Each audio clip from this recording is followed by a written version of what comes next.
And we are live. I think this is the first time I've actually brought us live when there isn't a conversation going on and people laughing because inappropriate stuff is being said. we wrapped that up earlier. Oh, okay. Yeah. All right. I mean, as long as it was wrapped up. We sensed you coming on. We were gonna go live. Could it be the fact that you saw me sit down and get ready and everything like that? No, Rojan, we sensed it. We we sensed sensed it exactly. Like, Don't take this away from us. I mean, technically, using our eyes is using our senses. So, I mean, don't take it away from you. I'm the DM. I take everything away from you.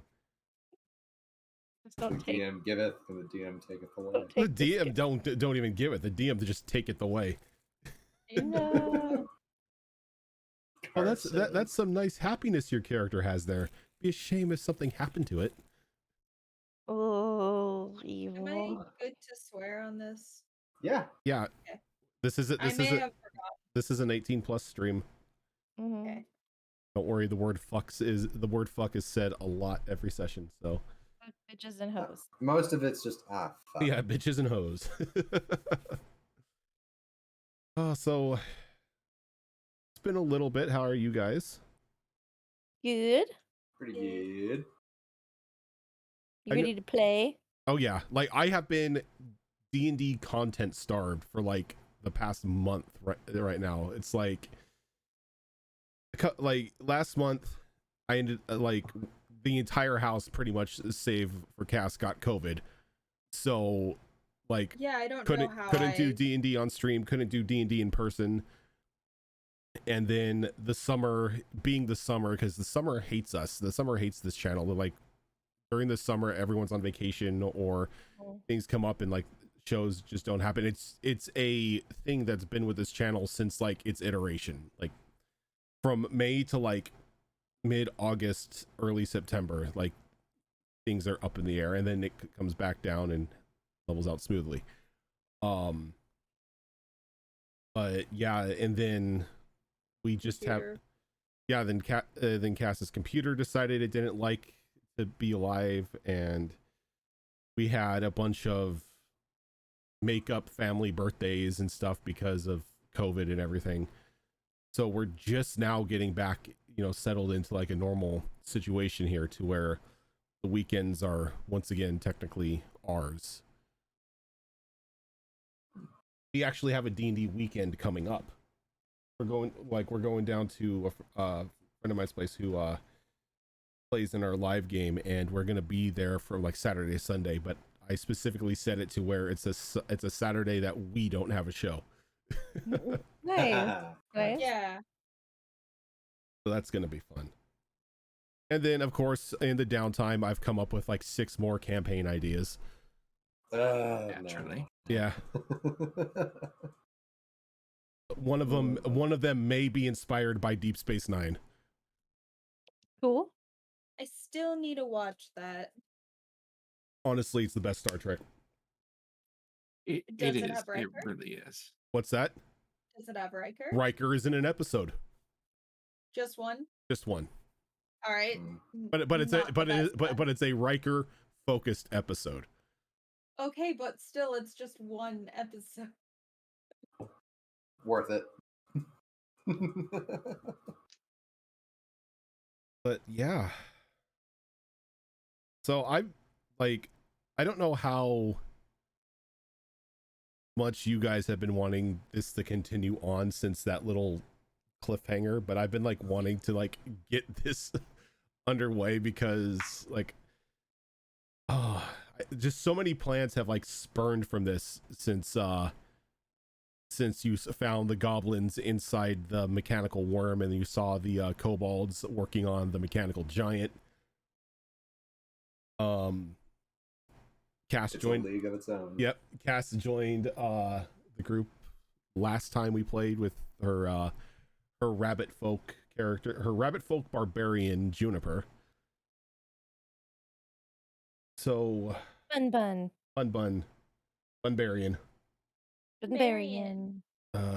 That's why I can't find the music. I am on the wrong Siren Forge tab. Aha. I was on campaign 3's tab and I'm like, wait a second, why is it and Why why is it all doom and gloom and not desert stuff? why is it doom and gloom and not, you know, hot doom and gloom? Right? Let me see if I can find the music here so we can start this up. I honestly just need to get a tablet specifically for Sirenscape. You don't need another tablet. You don't need another monitor.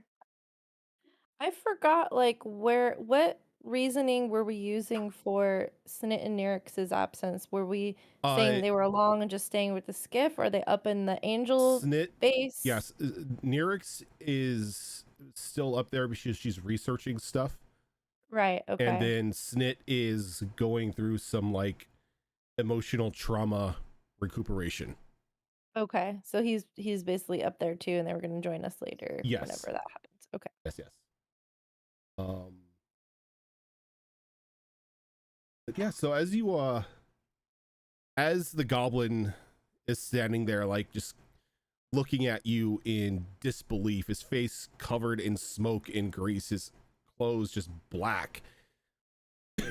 More goblins come pouring out of the mouth of this mechanical Sapphic worm, all of them coughing and swearing, like all of them are just like covered in just this black pitch, almost as if like a small explosion may have happened inside this machine. I'm gonna call out to them and be like, "Oh, we so sorry. We thought you were a worm. Does anyone need help? Or is anyone hurt? I can help. I'm a healer. Anybody need?" I'm gonna look around to see if anyone looks like really injured that I could cure. Like from the looks of it, it doesn't look like any of the goblins are hurt.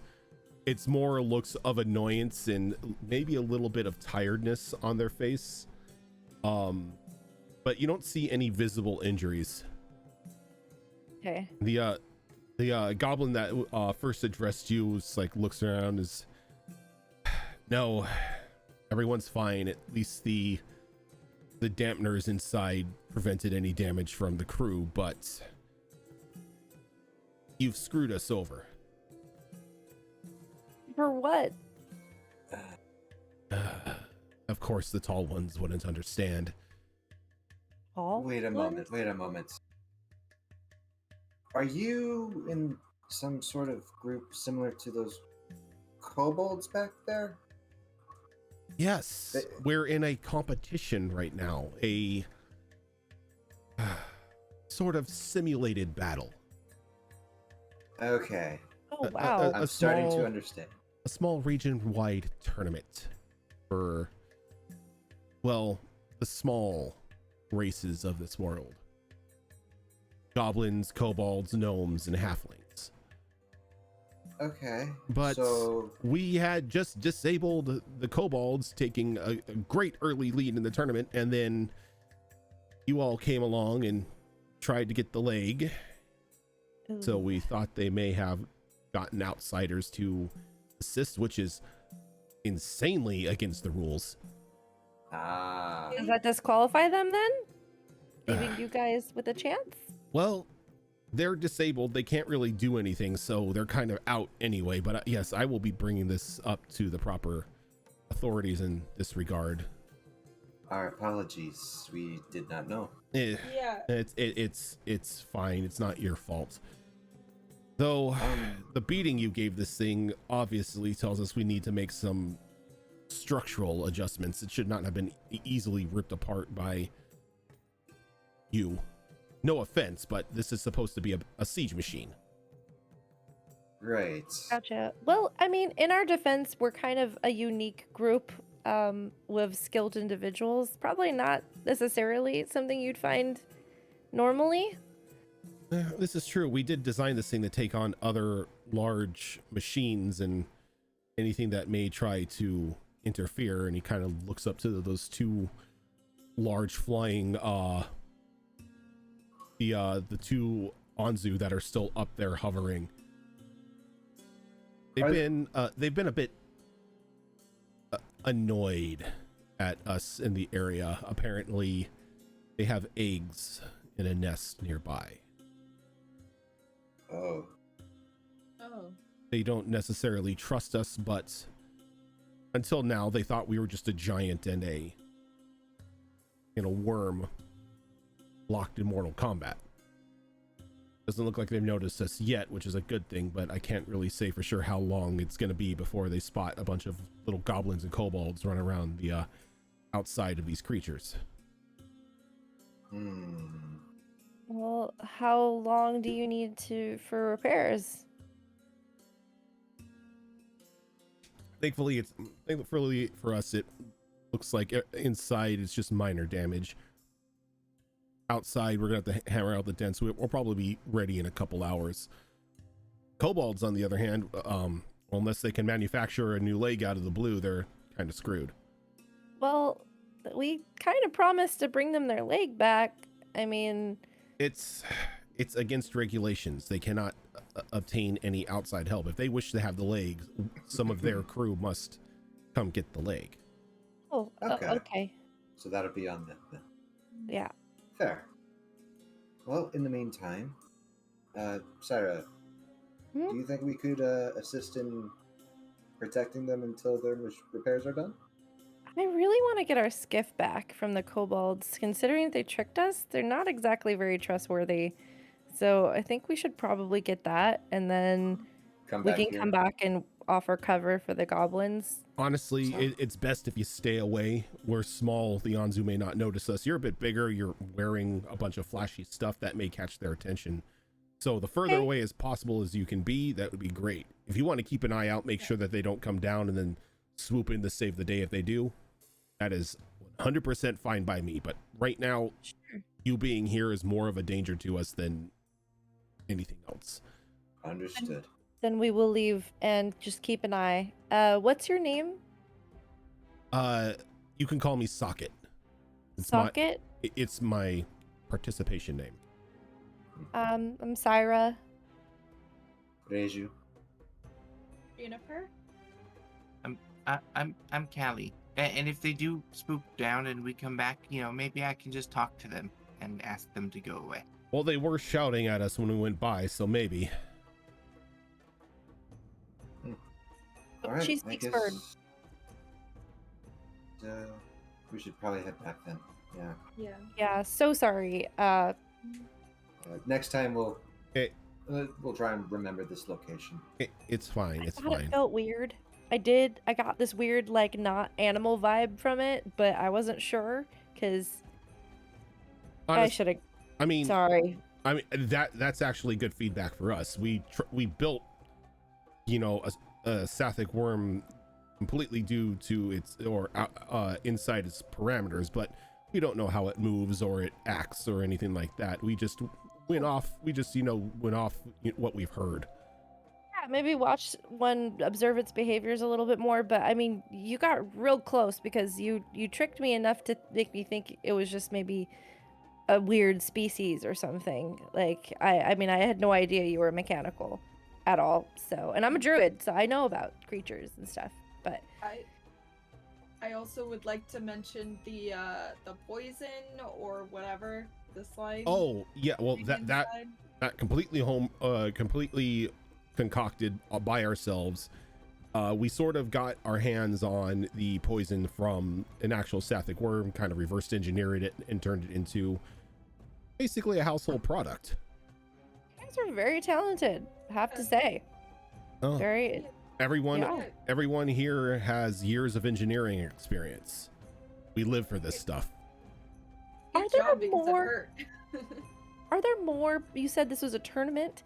Is there anyone else that you know of, like, that's taking some form of a giant something or other that we maybe want to steer clear of to not get involved? Well, kobolds over there had a giant. We had a Sathik. The halflings, I believe, made a mechanical rock. And like a rook, like flying? Giant flying bird, yes. Okay. And then the gnomes, nobody's even seen them. But knowing them, it's probably something that can go invisible. Invisible. Wow.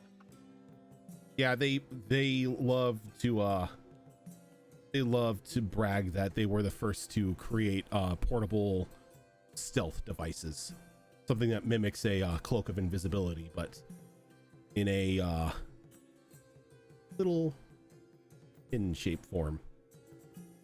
How often do you guys do this tournament? Every 5 years or so. What's it called? The tournament. Does it it's have like a special name? called the Battle of the Small. Battle of the Soul. Aptly How, named. how small do you have to be? I think the tallest one out of all of us is maybe 4 feet tall. So a dwarf could do it. Dwarves from time to time do participate with us, but they get fed up with the rest of our inventions and creations as they try to take the more practical method. Practicality in this sort of tournament doesn't necessarily get any prizes or win any money. Fair enough. Well, I will take my leave. We should tell So this- Snit about this. Maybe he'd like to enter in 5 years. Yeah. Maybe. He goes, oh, and he kind of reaches into one of the pockets on his like smith's apron and hands you a card. Thank you. Socket? Give And this to my friend. on there, you see that there's an acronym of SMOLL, which is the Subterranean Masters of Logistics League.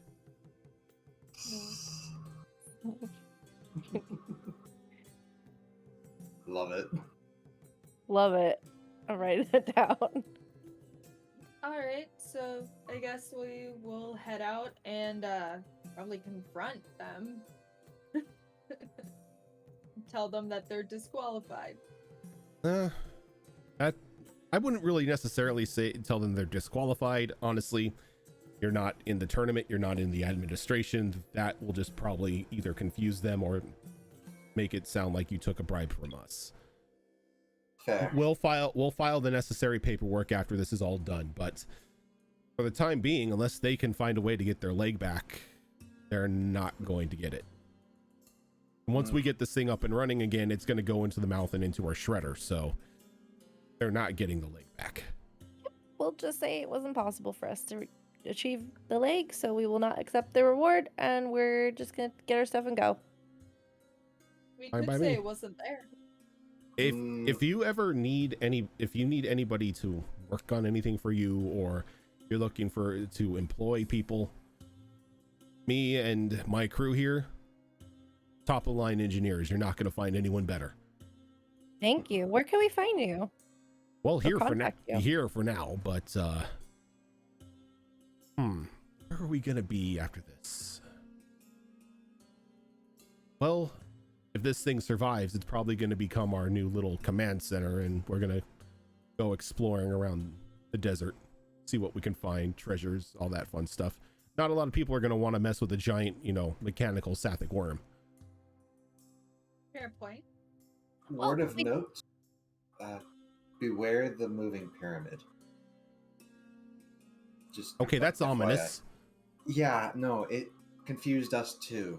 Moving pyramid? Yeah, led by those sand rays. Oh no, you don't have to worry about that. That's a city. Nice yeah, people. They shot at us. Well, they were probably trying to keep you at a distance from the rays. I mean, sand ray leather is very valuable, and very rare. So That We could be did it. kind of try to attack one of the rays, I think. So that would do it. yeah. Yep. Early mistakes. So we might have a job for you guys in the future. I know you're worried about the Anzu. So maybe a different location after you guys get your machine up and running. But we were looking for someone to do some upgrades to our skiff. We were hoping the kobolds might do that, but maybe you guys are the better people to hire. Well, when it comes to reinforcements and everything, we're top of the line. If you want things that blow up, you're going to want to talk to the kobolds, or want to talk to the gnomes. Enough blow up power. I hope they didn't blow up our skiff. Oh, I don't Yeah. mean the skiff blowing up. I mean, if you need artillery or anything like that, you go to the gnomes. If you need any Any of sort that. of security that's going to deter people away because it blew an arm off, you're going to want to talk to the kobolds. Gotcha. I think the armor thing sounds good, but Mhm. like reinforcement, like you said. Anyway, well, I guess we'll seek you out.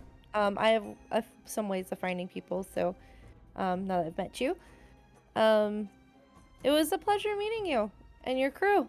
You guys are very talented, and Well, thank you very much, and Yep. I wish you the best on wherever you're going, and maybe we'll meet up again.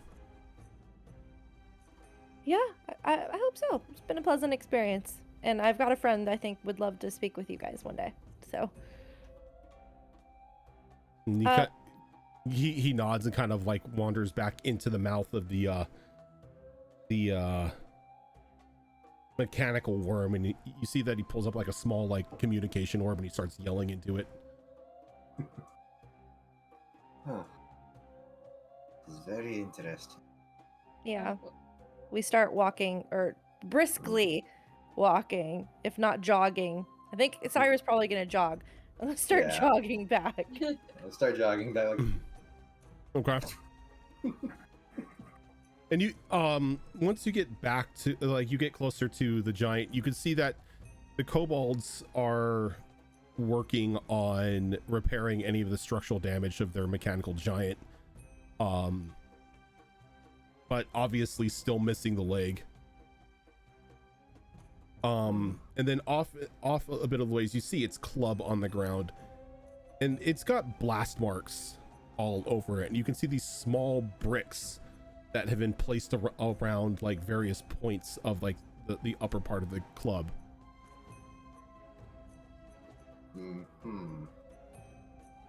That looks like that's handiwork right there. As we make our way over, I'm gonna just look at the group and be like, all right, so how would we want to play this? We can't retrieve the leg. It's not a lie. That's true. Yeah, I think we just tell them the truth. As much of the truth as we're willing to tell them. Yeah, there's That no way- need to maybe go into details. Otherwise, they might think that we're working with the goblins. Yeah. So don't mention the goblins. Just say the worm we weren't able to. He was guarding it too well, or whatever. I think we just say we weren't able to recover it. And then- Our apologies. We'll just be on our way and wish you the best of luck. See how that goes. Keep it Adjust on the simple. fly. Yeah. Who's the most persuasive of us? I mean, Between me and Callie, I think Callie. I can be sometimes, but it's really situational, guys. I'm I not the guess best speaker, if you haven't noticed. Yeah, I'm more intimidating. I'll give it a try. okay. Maybe I'll talk with you, and maybe together we can accomplish something. God, True. Sounds good. that goblin voice killed my throat. Sorry. Juniper, would you like to help me get the skiff ready? I think just in case we have to make a quick exit. Yeah, sounds Okay. good. So Callie and I towards the kobolds, Syra and Bun Bun, Barbarian. Gotcha. Okay. Sorry. So as Syra and Callie and Reiju move towards the kobolds, the one that you previously talked to hops off of like the stump of the leg and quickly begins to like run towards you. And then noticing you don't have the leg, kind of slows down and gets a bit of like a disappointed look on his face. Yeah, there's like the look of like disappointment on Reiju's face. Like,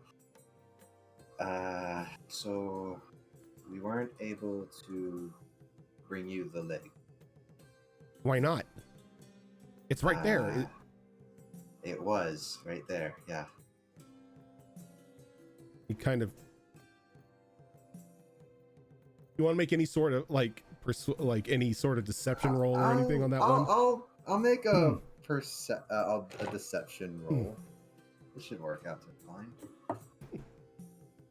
This is why I was trying to figure out more info to give them because they would ask why. We're already off plan. You're supposed to just state a statement. We're already off the rails. The golden snitch. Nat 20. 4. 23. I got a nat 20 for 25. God damn it. So he's like, wait, it's gone? And he kind of like pushes by you, and you see that he like near his head, he presses a button, and just a series of lenses kind of fold out from his eyes like via Spy Kids. Uh-huh. And he's like, I see. Yeah. You ran into them. I ran into more honorable people who actually mentioned what tournament they're in. And kind of presses the button, the lenses retract back into like a small little ocular. Yeah, if you want the leg, rules are rules. Well, we're not going to get that leg back with them there. And we Even can't, less so. and the rules strictly prohibit us from engaging in any sort of physical combat with another, well, mechanic to mechanic. It's only machines. So go there and don't fight. I mean, we Ignore any insults that you might receive. could Just take try it. to work it out, but it's going to be... It is teaming up against the rules? Technically no, but we're sort of Why not form an alliance? we're rivals. Specifically us, our team and this goblin team have been rivals since the start. Like, this is a family rivalry. We've been rivals for thousands of years. That sounds perfect then. You've got the two strongest rivals in the competition teaming up to take out everyone else so they can have the final battle between them. Give me a persuasion Something roll. Give me a persuasion roll on that one.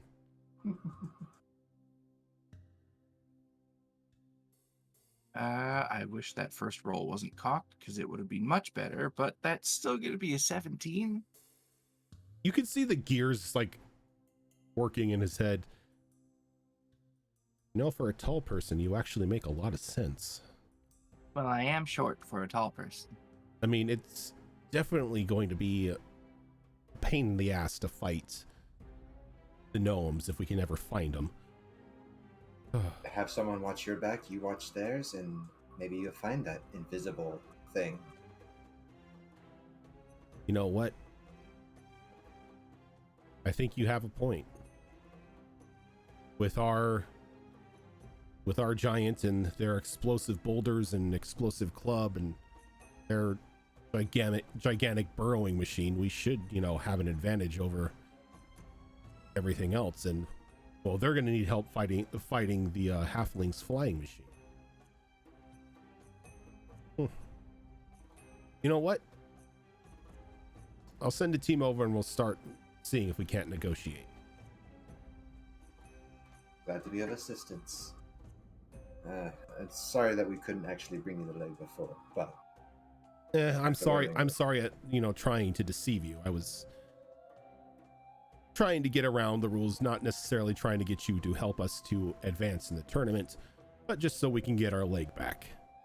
Which is why you didn't promise the actual skiff repairs at first, right? It's okay. It's fine. If I promised the skiff repairs, then I would be hiring you. Exactly. And well, that right there would violate the rules. But if you did it out of the kindness of your own heart, well, the administration may be able to look away of that. I look forward to the updates on those rules, then. Oh, would you like a copy of the rules? Yes, please. I have a former kobold friend who would love to read through it. And he runs back, and you see that he climbs up into like the stomach of the giant, and a few moments later he comes down with a backpack, and he flips it open, and he pulls out just this huge like leather bound tome. It's probably a good like 2,500 pages, and he just like drops it, and it has weight. It just thuds like in front of your feet. Huh. Okay. Yeah, he's definitely gonna be busy. She will scoop it up, kind of like struggling because, well, she should be able to carry this. Yeah, she's good. it probably weighs a good 15 pounds. Oh yeah, we're fine. But you're fine. Yeah, it's not anything that's gonna like weigh you down. It's just a very cumbersome book. I was just kind of looking. I was like, just awkward is what it is. It's like it's just like that meme of the guy like opening up the first page of that 4-foot high book. Like you just see the bend of the like and every time they turn another page, you just cringe more as that spine is just being destroyed. Yeah, I appreciate it. Thank you. What was your name? I don't think I gave you it, did I? Yeah, I didn't think so. Ask last time. I'm sorry. Oh, I'm Raja. Raja. Okay. Well, that's my tournament name. Yeah, that's fine. That's fine. I appreciate it, Raja, for the book. I guess I'll take a couple of my crew over and I'll go talk to Socket about this. Who knows? Maybe we can form an alliance here. I wish you the best of luck to the both of your teams. With that, Callie? What sort of repairs did you need on your skiff? It was more upgrades than anything, but I don't know. Tell you what, since you're so nice at helping us here, you got a map? I do. She pulls out the map that she had worked on. Takes out a quill and he marks a location a bit to the south west. Yeah. And he's like, there is a large cave system here. It's where all of our machine bays are at. Stop by there when you can, and I'll see what I can do. Very delightful. Thank you, Raja. Yeah, I think we're headed in that direction anyway. So. Well, you're heading to the southeast. This is to like the southwest. Oh, right. Yeah, so it'd be southeast by southwest, and minor detour. And if you don't, there are a ton of top quality artificers, mechanics, and engineers in those machine bays. We live for invention and creation. Very well. Kind of just whisper sideways to kind of Snit is going to lose his bloody mind. Well, Snit's gonna lose his fucking McMarbles if you guys go there. You're not gonna be able to pull Snit out of there. Like this thing, like the machine bays and everything is like an artificer and like creator's paradise. He's gonna want to make his own team. I'd let him. I don't think you could stop him. All of a sudden, I don't think I could either. All of a sudden, everyone puts on rings of reduce to reduce your sizes so you can compete. Yep. Right? That'd be great. I'm just a widow tiefling. I am the tallest non-elf. Just a baby. Yeah, right. I am the dark halfling. Drow halfling. Oh god. It's possible. Possible. All right. Yeah, I think with that we'll join up with Syra and our Juniper. skiff and what was her name? Cass. I'm sorry. Juniper. Juniper. Okay, Juniper. Sorry, yeah. Still learning. Day 2. Let's go. Yeah, Yeah, technically we second met. session. Yeah. Cass joined, so. Yeah, I still don't really remember everyone's name. I've got to write it down in my notes. It's okay, Cass. You could be like me, and 2 years later, still cross up people's characters' names With characters that aren't even in there anymore. Yeah, for some reason, I just keep calling people Therian or Dorngall, even though they're not even in the game. I think you called Syra Mel once. I too. did. I've called Syra Mel a couple times. Yeah, Tiris. I kept calling Shadowfox Caldros. I kept calling Caldros Tiris. It would break our hearts every time. Yeah.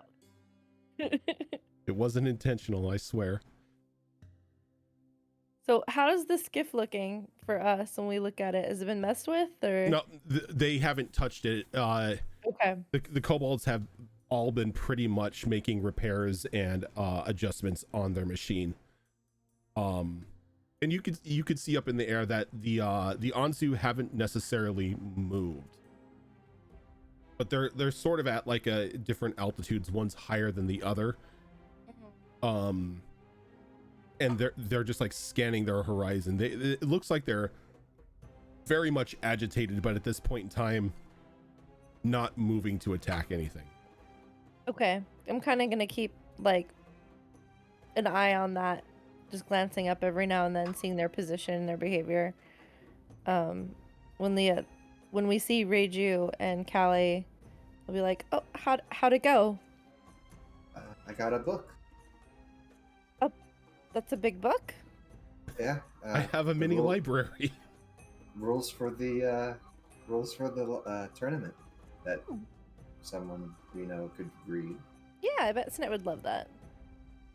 They're gonna try and join forces with the goblins. Oh, that's wonderful. What a great idea. Yeah, it's a really good idea. We're not technically out of the tournament just yet, so hopefully the idea works. Yeah, it's like Yeah. enemy of my enemy is my friend or something. Yeah, Yeah. exactly. And they gave us the location of their what did they call it? The Machine bay. thing? The machine bays in their cavern systems to the southwest. Yeah. And Oh, we really? could take the skiff there at some point if we wanted to get upgrades. Mhm. That could be really good. I think our journey from here on is going to get really dangerous. The more protection we can manage on our transportation and anything is probably worth taking the time to do. Yeah. So, I can't really see us using those skimmers up in the skies all the time. no, they seem pretty fragile, honestly. Once they're down, they're down. Yeah. And they're not exactly stealthy or normal. So I mean, skiffs you see in the desert all the time. You know, it's and it's low to the ground, so not as easily to spot. The dragonflies are pretty unique. It's gonna immediately make us targets. So And visually they are very loud because they are very brightly decorated. They look like giant flying dragonflies. Yeah, we did kind of give them a paint job, didn't we? if we need to get somewhere high, at least it's nice to know that we have an option. You know, besides me ferreting us in eagle form. Yeah. Reserving our strength. Yep. All right. Let me see if they need some water, and then we can head out. Keep an eye Fair. on those. And Sarah Oh, kind right, of the Anzo. Sarah will go back over to Raja and say, "Oh, excuse me," to nearest goblin, whether or kobold, whether it's Raja or not. Huh. Where do you keep your water? I have an ability to refill water. I Oh, can love to help you out. We have our own water system. We're very good on water at the moment. Are you okay? Cool. Just wanted to make sure. Yeah, and it's like it sort of pulls the moisture out of the air and recycles it into a drinking form. Cool. Very ingenious. Wow. Okay. It I think gets this team up you guys are gonna do real good. is he kind of Gonna like be real good. clings on the one good leg of the giant with like a metal thing. Like this thing gets really hot inside. So any form of liquid cooling that we could put in to not fry ourselves while we're walking around in the desert, definitely the first thing we developed. Makes sense. Okay. Well, we're gonna head out, but it was a nice meeting y'all. Hey, I would you mind taking something with you? I have an experimental device that I've been working on that I haven't really had time to, well, test out in the field. What does it do?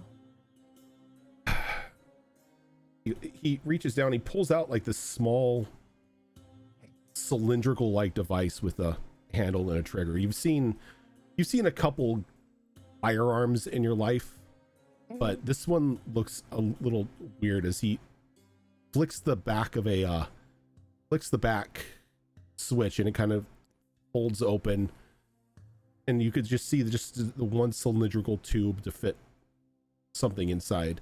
He kind of closes it again. He pulls out, for all intents and purposes, like one of like those like 40 millimeter grenades. He goes, I have these. I call them whiz bangers, but they're kind of random at the moment. I haven't really gotten the formula down yet. My whole idea is to be able to turn things like healing or assistance into an artillery device. Oh. But like I said, they're a bit random right now. I haven't really had a chance to test them out in the field because we've been working on this hunk of metal here. So how does it work? Oh, it's simple. Flip the switch here. Okay. Load. Sorry, does it? Load the shell in, close it, seal it back up with the switch, and then, well, angle it at whatever height you need depending on how far away you need to shoot, and well, then just pull the trigger. Okay. And what do we put inside the cylinders? Oh, the cylinders are already loaded. It's a various concoction of alchemical mixtures. I haven't really gotten the balance of the materials quite right just yet, so there may be some side effects to it, but technically right now it should only be healing things or regenerating. Oh, so it's a heal attack? Yeah, they're for all intents and purposes healing shells. It's pretty cool. If like you're on like in a warlike scenario, you're on the back line, you can see that out on the front line your forces are getting absolutely devastated. You launch one of these into an artillery shell, you shoot it out, and all your guys are once again right as rain. Wow. Yeah, no, I'd be happy to test that out, I guess. But how do you want me to? Do you want us to get this information to you somehow? If he kind of reaches down in a bag and he grabs 5 of those like shells. And he hands them to you in a small notebook. Like if you can keep any sort of notes or anything, any observations that you see after using these in this log here, you or whomever in your group is going to use it. And then if you're ever in the neighborhood, drop on by, give me the notes, and I can make any adjustments that I need. Hey, to that cavern place that I heard about? Oh, you know where the machine bays are? Yes, that's where we'll be. Okay. So, and what's your name? Is this Raja or is this someone else? No, this is someone else. Okay. You can call me Z. I know it's an uncreative name, but look, I was pressed for time. I was doing other things, so I just chose a letter. How many people we know with that name or a similar name? I mean, it's very common when people are trying to come up with the nicknames. They're very bad at it, or they're very rushed. They're just like, yeah, what a letter, Z, fine. Have you thought about going by Zed? That's actually really good. You know what? You can call me Zed. I'll file the name change paperwork, but I mean, okay, it's better than just a letter. I mean, technically, you could spell it the same. Yeah, it would be better if it had more letters. That way, people aren't just like thinking it's a mistype or something. All right, Zed. What do you call this thing? Your device? Do you have a name for it yet? Not yet. I'll just say heal gun for now. I want to make sure that it actually works before I give it a proper name. And it's more like a spray effect. So it's more of like an explosion. It's more of like an explosion effect. Heal explodey. Yeah, you're gonna shoot the shell gets launched. It hits some form of solid object and it explodes, and it sends out a dust of this alchemical mixture. And for all intents and purposes, breathing it in should, start the rejuvenation process. Awesome. Oh, I will tell you, it's got a bit of an arming time. It has to travel at least 15 feet before it will be able to detonate. If it hits anything closer than 15 feet, it's just gonna butt out. And don't shoot it at people because, well, that's gonna hurt. So shoot in a 15-foot range of the people I want it to benefit to, and not at them. Got it. And not at them, and they have the shell has to travel at least 15 feet before it arms. Oh, it has to travel 15 feet. Yeah. So what would you say like the radius of it is? The radius itself is usually, in these mixtures so far, it's about a 5-foot radius right now. I wanted to keep the payload small until I can get the balance out. So it really only heals maybe one person or anyone directly next to that person? Yeah, it's pretty small, but Okay. So anyone in 5 feet of where this thing drops. the 5 feet of the impact, yes. Got it.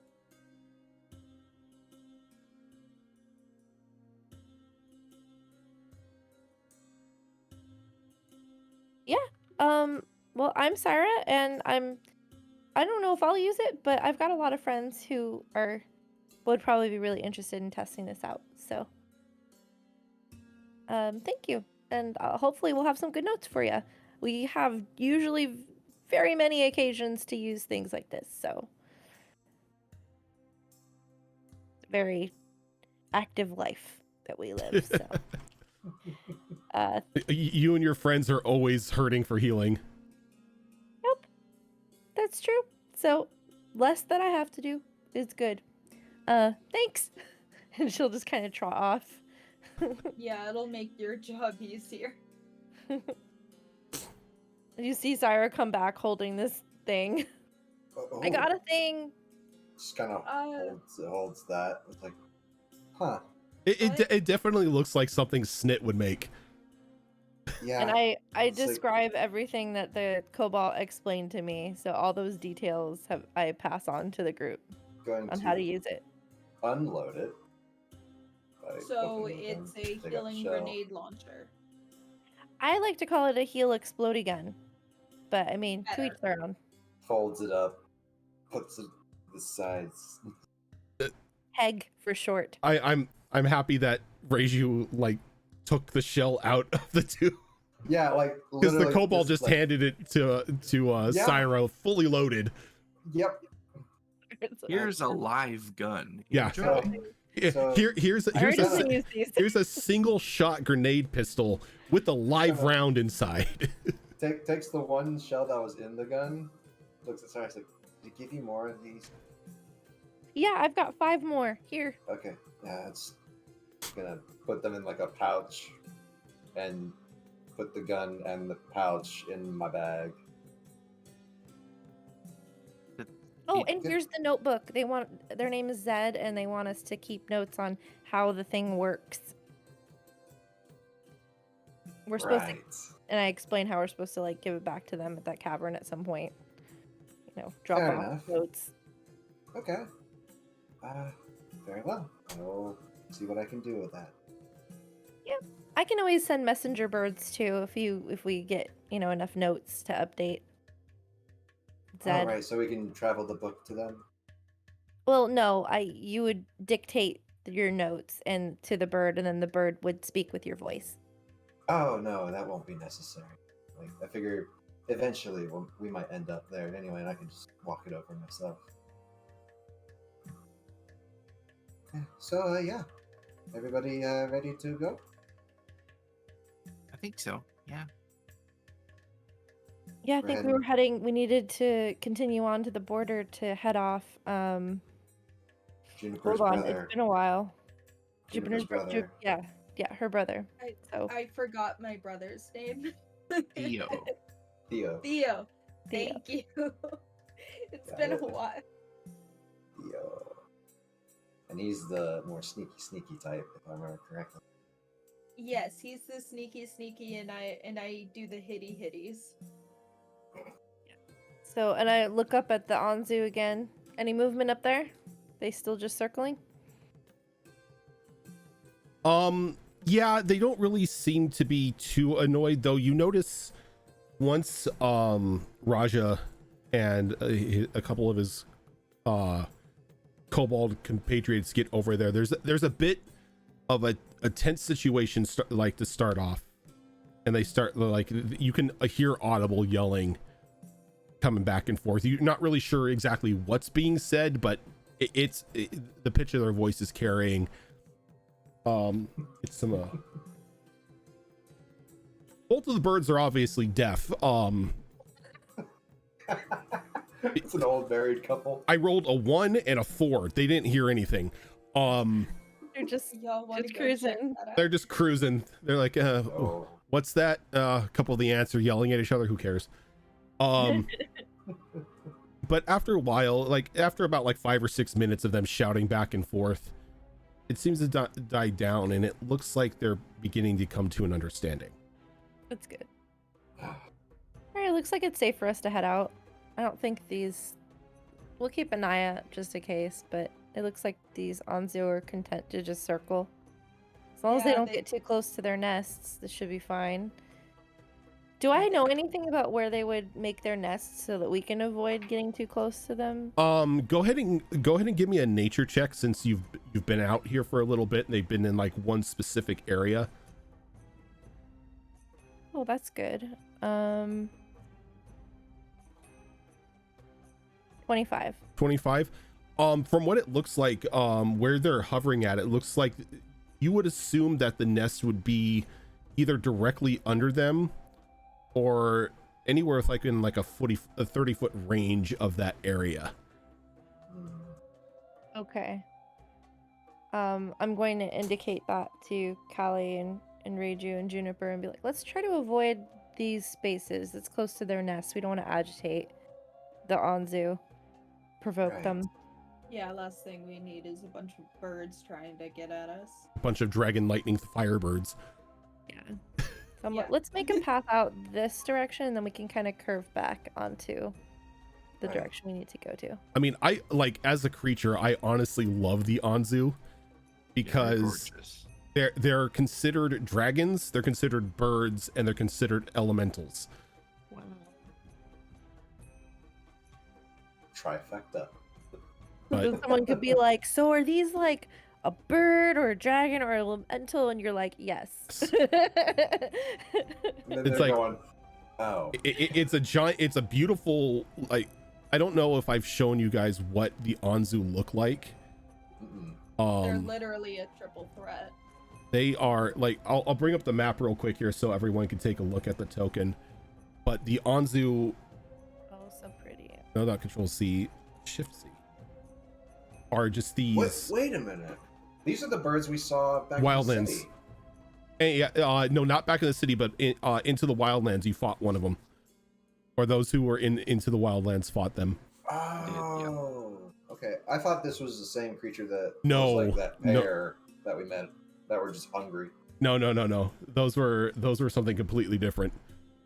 Yeah, Okay. these are like the closest the material plane comes to having its own version of a phoenix. Mhm. Hmm. They've got a fire and light. They've got 2 breath weapons. They've got a fire breath weapon and a lightning breath weapon. They are Nice. glorious creatures to use in combat. I'm going to scoop up Ollie and just sit on the skiff and be like, someone else want to drive for a bit? Can someone else do it other than me? Because I need to take a moment and Yeah. refresh myself. Yeah, I can do it. All right. Do you have proficiency in vehicle handling? See, yes. Okay. actually. Good. Then go ahead and use your vehicle handling. Is it Right. vehicle handling land or vehicle handling air? Land. For some Because reason, I for don't- some reason, it's C. Ah, What is what is the desert but a dirty sa- sea? A sand ocean. Vehicle handling is a custom skill that we have. Got it. Okay. Okay. See, that's gonna be a total of 20 total. Very nice. Okay. Go ahead and give me a percentile roll. All right. I'm using my key restore while we travel. Okay. Let's see. Now, Cass, I will say that in my games, I do allow people to train up new skills, or if there's something that you want to learn how to make or anything like that, we have skill clocks that all it does is it takes practice, and then you'll be able to earn that proficiency or that expertise, giving your character a little more oomph. Are you all ready for this number? Yeah. 97. Nice. I was like, oh no, here it comes. 2. You were... Sorry. It's like, okay, now you're fighting the combination of a Tarask and an Anzu. Also, let me know. know if we have enough time for if Sarah's able to take a long rest on the skiff, or sorry, short rest. Yes. Because every length of the every length of travel that we do is 2 hours. So if you're not doing anything stressful, you can definitely take a short rest to regain any hit points by rolling your hit dice. Okay, good. I'm gonna roll some hit dice and recover one of my wild shapes. Okay.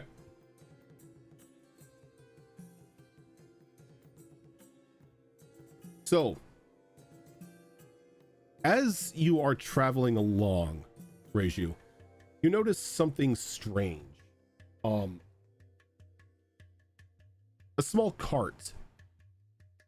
Well, as much of a cart as it can be in the sand. It's, it's got the covered wagon style shape, but it's got like skis on the other side, and it's being pulled by 2 large lizards. Like they almost look like giant monitors. On the back of it, in the driver's seat, you see a gray orc gentleman.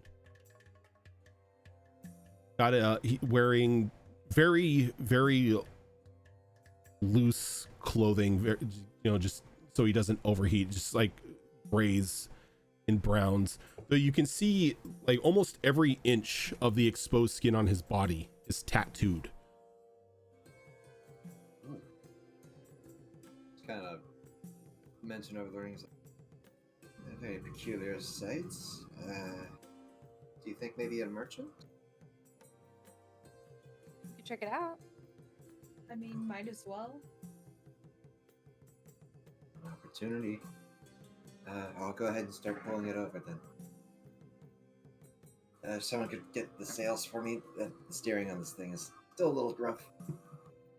She just kind of starts motioning it over. Sarah points it out to Juniper. Those. Yeah, okay. There you go. I would like she's to like use meditating. some time to, I would like to use some time to learn, but at this point, it's like I don't think that I've ever actually been on one, so I'm just like, okay, which way? Sarah's like, bunny muscles, those. Trial by fire. Trial by fire. Sink or swim. All right. So, what are you all doing for this? We're gonna start pulling towards it.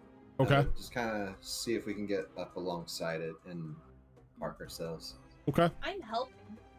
And you pull the skiff up like comfortably close, not too close that you're gonna ram into it, and kind of gives you a very, very toothy smile. You can see that he's got a pair of like black goggles over his eyes, and as he's like holding on to the reins, he like waves over to you.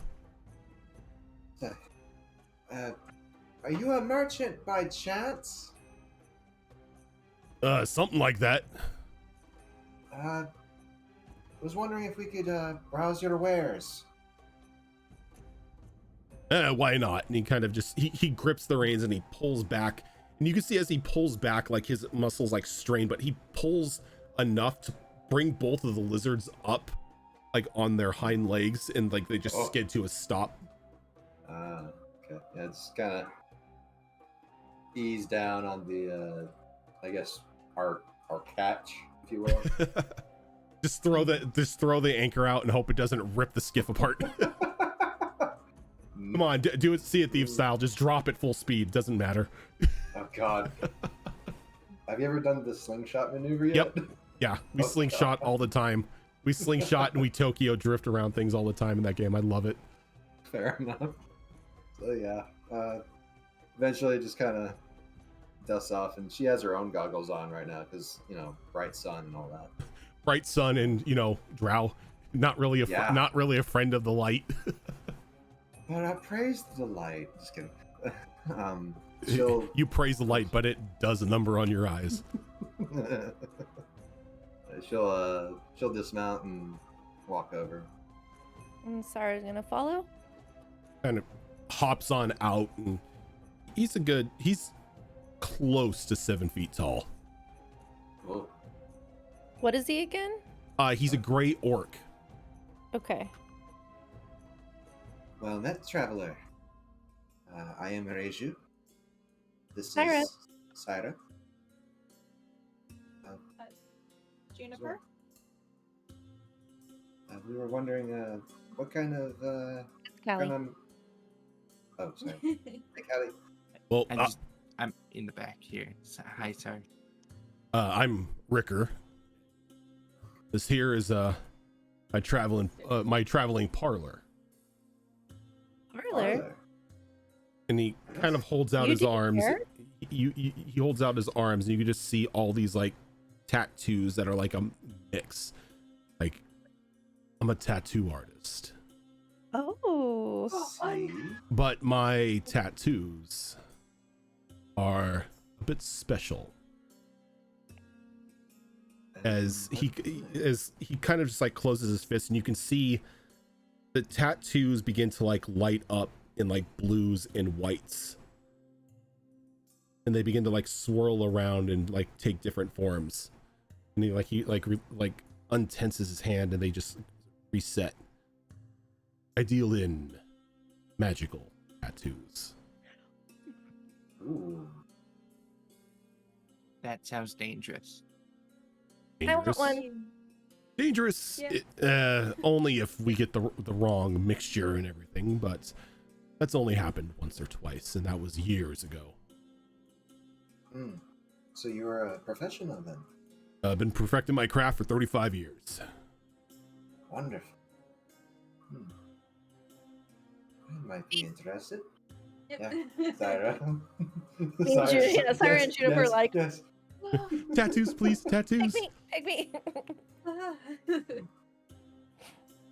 Like, he walks over and he just like Fonzie's the back of the back of the cart, and you can the covering kind of folds down and it spreads out a little bit and opens up, and then a new covering comes over, and you can see inside that there's a full-on chair. There's like the walls are decorated with like various tattoos that he's created. Oh. So what I've got on me today is I've got tattoos that make you a bit stronger against certain forms of damage, pretty much giving you resistance. I've got some tattoos that if you're one of them fancy spell slingers, you can store a spell on inside. And I've got something more of an experimental type thing here. Haven't necessarily hammered out the kinks, but if it works, it should let you bring forth an ally. What kind of ally? Well, it depends on what I tattoo on you. I mean, if I tattoo a butterfly on you, you're going to summon a butterfly, but Spell storing, please. I'm one of those magic-y. Mine's druidic magic. Is that going to be a problem? not at all. I have ink galore for any form of you fancy spell slingers. So, do we get to pick design? Oh, but of and course. location? What's the point of having a tattoo if you can't decide what it looks like? Cool. I'll go last. I'll let y'all have fun. You know what? I think I'm gonna play it safe and not do the experimental one, but I'll definitely do the resistance. What is this? A responsible D&D player? That doesn't exist. You want to do Well, the? like, I already have the bunny knight. This is true. Hmm. Oh, I forgot can you. come in- I forgot you have Yeah. the companion with you. We do, yeah. He's just been chilling in this in the skiff for. Mm. He I was can guarding the summon skiff. so many Yeah, things. yeah, he was Oh, guarding the yeah. skiff. Like, so payment wise, I accept Electrum, or I also will trade if you Alright. would rather be more of a formal bartering. Let's see. So Sorry. your resistance tattoos here, that's going to run you probably about a good 300 Electrum. The spell storing, it depends on how strong of a spell you want. We can go from your mundane to all-powerful world ending if you. And then the experimental one, that's going to be a little bit more costly. You're looking probably about like 2,500 Electrum. Why would the experimental one be more costly if you haven't? It's more expensive. The amount of ink and components that I need to use in order to create it, there's a lot that goes into it, because you're necessarily pulling something from another part of the world and putting it in front of you. Got it. And now, how much electrum do I have? It's not written down. I never gave you your Electrum. I forgot that I I'm didn't give you poor. money. As a 8th level character? Eighth Or level 7th level eighth level character, I'd probably say about like 2,500, 3,000 Electrum. Those are different numbers. 2,500, 3,000. I'll go with 3,000. Okay. You're rich. Not really. I've got 430 Electrum, excuse me. Mm, Yeah, but you Technically- also have like a ton of magic items and everything on you too. Or do I do? technically, my bank account is back with Snit, so. Is it possible to get like how much would the equivalent of like a 5th level slot? Ooh, you want to go? You want to go big here? Fifth Please level, ask. 5th level slot. We're looking 5th level spell. Probably pushing a good 2K. Okay. What about 4th? 4th, you're looking probably about like 12. Okay, 1,200. let's keep going down. 3rd. 3rd, you're looking at like 8. Damn it. Okay, basically I've got how much for 500? What can I get for 500? I'm taking it a lot of you aren't really in the field for trading a coin at the moment. It's true. Most of our things are done through good deeds. I'll tell you what. Is there a favor you need? Do you need water? I can summon water. All the water you want. You need food? I can also get arrange that. Give me a persuasion check. Give me a persuasion check. Nope. It's not. Sarah is not very persuasive right now. What'd you get? I just got a 5. I rolled low. You know what? Food and water would definitely help. I rolled a 2. Oh wow. Okay, yeah. What? Show me where you want me to fill up. Well, he kind of walks over to the side, and you see there's like a very large tanker on the side of the cart. He kind of like opens it up, and you can see the water is running really low. Okay. I'm gonna just start filling that up because I can summon Yeah, create water at create will with my water. staff, Yep. So Mhm. And you fill that up nice and good. and then for food, Where do you want to keep your food? I've got some things we can pass along. And he goes to like another area and he opens it up and you can feel a bit of cold coming out of it. It's like he's almost got like a refrigerated unit in here. Hey, Got a mini fridge. He's got a mini fridge, yeah. I'm trying to look up how many. Let's see what it says. 6 total. Okay, I take off 6 of my good berries, my good cactuses, off of my armor. And I'm like, these will also heal you, just a little bit, like just a little perk, but they're really good, and they'll fill you up completely as if you've had a full meal. So one of these is all you need for a whole day, and she'll give him 6 of those, and then she also has, trying to see what I have for rations, because we usually hunt, so I have like probably more rations than I need right now.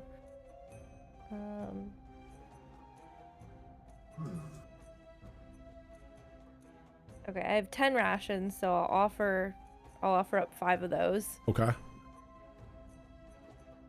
So there's 6 days worth, another 5 days worth, and then as much water as your tanker can hold. I can say that's probably good for a 5th if you want it. That most definitely saves my hide. Plus how much electric did you need? Yeah. You don't no, I'm saying this is equivalent here. You gave me water, you gave me food. That's beneficial to me. That's better than any form of coin. So I will do a 5th level tattoo for you. Yay! Sarah's very happy. She just does like a little hop holding Ollie. Like he's like Meow, meow, meow. He's like an orange cat. Yeah, so I mean, A he little plant may be a little like green plant cat, but Ollie's most definitely an orange cat at heart. Yep. That Yeah, one exactly. brain cell, and he's Tabby. just like, yeah, whatever. Ooh, Mommy's getting a new spell slot. Yeah, she is. Let's see. Do you have that flask of silver coating? I'm not really going to need that ball gown anymore.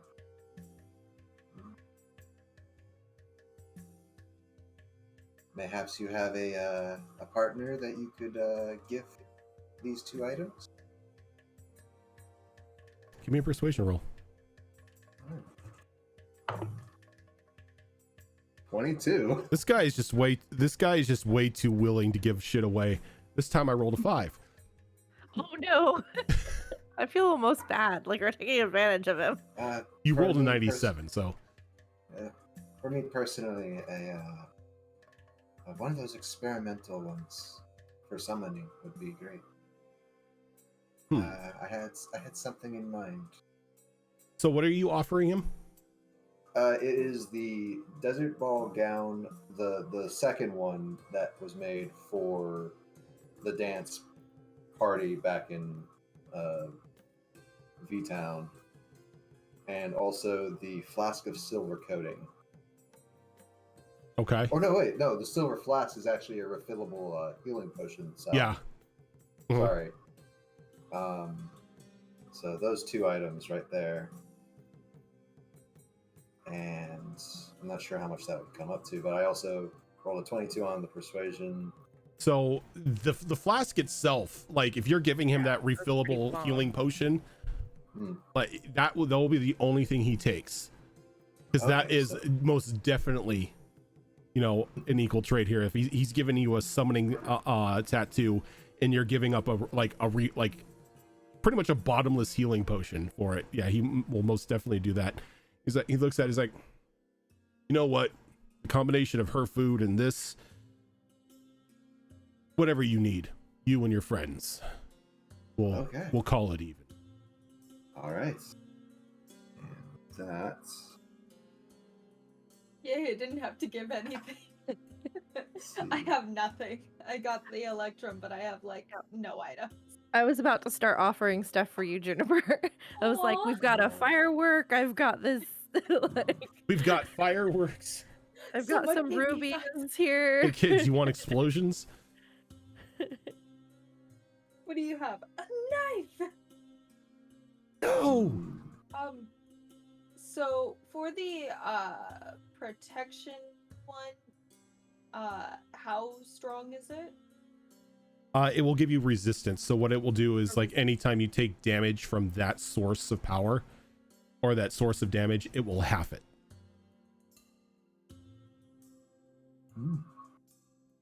Oh, that's a weird combination of words right there. What type should I go Okay, with? so 'Cause the you guys know the that. damage types that you can choose are acid, cold, fire, force, lightning, necrotic, poison, psychic, radiant, and thunder. Psychic. Should I do psychic? I don't know what you guys encounter more often. Yeah, we don't know. We don't know either. I just remember as Xena when I was a barbarian, like that's when you're a barbarian, what screws you is something taking over your brain or attacking your brain. I have no points into intelligence and 1 point into wisdom, so Good to know. probably- You That's were just what I there when remember. Wisdom rolled. attacks on the barbarian. But we could never come across a psychic, so fire is probably more generally used. So it's really your call. Anything is worth it's worth just having the opportunity to be resistant to something. So your call. I Who mean, knows what's going to come in handy? if you just wanted bragging rights, you could get resistance to force, because nothing has resistance to force. That is true.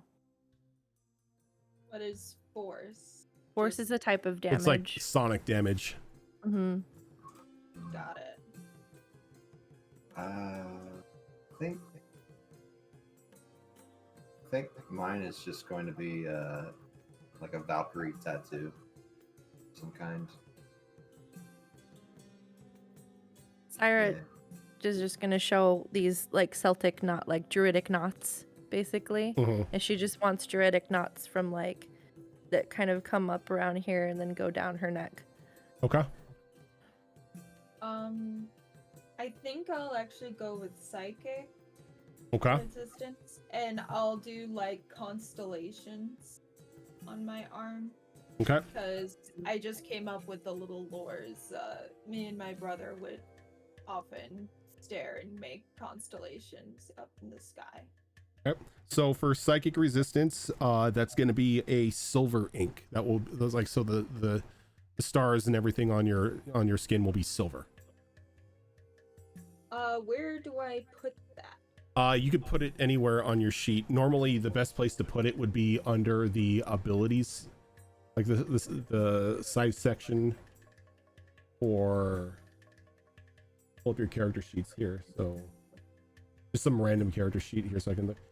Where on the side where it says features and traits, you can put you can press the plus button on that, and you can add in psychic resistance tattoo.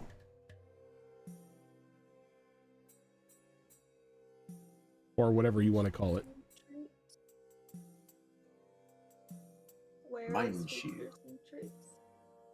On Oh, the right side of the sheet. Bottom right. There we go. Okay. Thank you. And so as he's working on your tattoo, Juniper, he's like, oh, there was one thing I forgot to tell you about these. At one point, at once a day, technically, you can choose to absorb all of the damage from this specified attack, meaning you'll take nothing, but you can only do it once a day. Which one So did you what- decide to go with? Psychic. Cool. So once a day, I You- can have Yeah. complete resistance. Once a day, you can, like, if you were attacked with like a psychic attack, you can use you can choose to use like your reaction in order to absorb all of the damage, so you don't take any sort of psychic damage from that attack. But once you've used it, you can't use it again until the next day. I can't use the other. Oh no, no, resistance? the resistance itself was always in effect. It's just you can kick it up a notch once a day in order to absorb all of the damage. So if like something comes out and hits you with like a big psychic blast, you can use it to absorb the damage. Which for a barbarian is really good. Yeah, it is. Barbarians do not have shielded minds. Oh yeah, that was how they Until got me every now. time. Constitution for the mages, wisdom for the barbarians. Intelligence for the bards. Wisdom or charisma. Sometimes charisma got me, but charisma did not get Xena because she's very charismatic. They couldn't get through the power of glory. It couldn't. Right, and then I miss her. on your 5th level spell, you get the tattoo up like along your head and down your neck. And then down my neck. You're able to just pop in a 5th level spell whenever you wish, Cool. and it remains there until you cast it, or or until you go to replace it. Cool. So does it have like? I imagine it having sort of like a bit of a shimmer to it when it's active still, and then maybe goes to more of a matte color. Yeah, it looks like used. it looks like a normal tattoo when there's no spell in it, but yeah, it's got like a little bit of a sheen going through it, little sparkle when Cool. there's a spell in place. I'm all about So- this. She can replace, like, she can switch out the spell as long as it's a 5th level. It's not necessarily switching out, it's pretty much keeping it stored for use whenever you need it. You still have to It has to technically be a specific spell, right? Yeah. I just had to choose a spell to go you in. choose a Okay. spell and you cast it and you put it in there for Okay. whenever you need to. Storing. And then it sits in there until you use it, or if you go to replace it again. Okay, so she could use it and then put a different spell. If she had if she had a 5th level spell slot to spend, yes. So basically, the way I'm gonna have to do it is I'm gonna have to just waste a day. Yeah. There will be a day where I don't have one available because I'm storing it unless I have to use it. Yeah, pretty much And then burn I it. could potentially have this and then in my other 5th level Yep. the next day if I don't use it. So Yeah, pretty much Cool. burn it at night, wake up with a brand new 5th level spell. yeah. In season 1 of Destiny Forged, when I was playing my druid, I had a spell storing thing, and I used it basically as an extra preparation slot. So you could drop a spell in there the night before, and then the next day during your preparation, not prepare that spell because you've got it in the spell storing thing. Oh, that's a Yeah. good point. So it's an extra bonus spell. It's Good pretty call. much an extra 5th level spell slot. Yep. All right, and Reiju, you want like some sort of Valkyrie tattooed on you? Yeah, something. I know specifically what I'm giving you. I Okay. know what I'm specifically giving you. Alright, she will have it placed on her forearm because everything else is already covered in the ley line tattoos. So, Okay. so, So you get like this, just like this very detailed tattoo of this celestial like being. It's long flowing hair, almost looking like it's a flame. Very large, long sword in one hand and a shield in another. Like almost looking very like Led Zeppelin like. Right.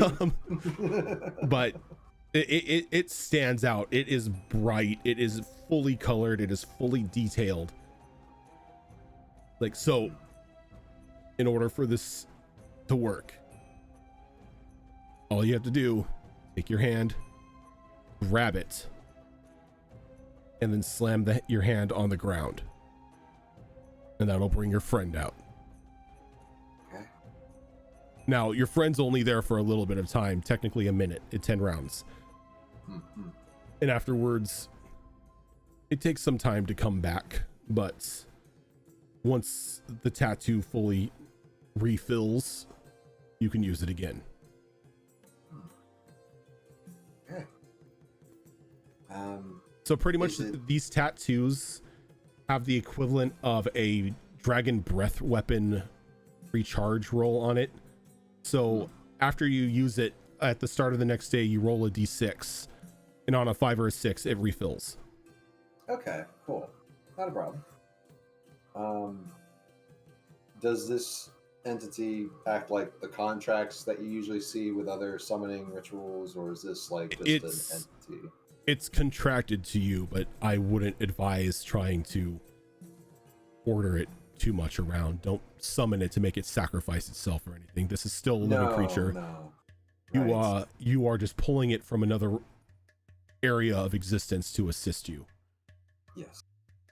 All right. Just wanted to make sure before I make some mistakes. Summoning, I'm used to seeing people summon brooms and other inanimate objects to fight for them, or at least do some detail work. So this is definitely different. Much appreciated. Is it like in its own world, and then is summoned, or is it kind of like a Pokemon where it's just like living on the arm? No, it is pretty much in a different place of the either in a different part of the world or in a different realm of existence, and you're pretty much taking it and summoning it to you. Right. So don't use it all willy-nilly. Okay. Much appreciated, Ricker. Right. And what about you, Allie, was it? Yeah. So the ones that you did on my friends here, you said those are the ones that you're prepared for at the moment? Yes. These are what I have in stock at the moment. What does it take to develop something new? Time and components. What are you looking for?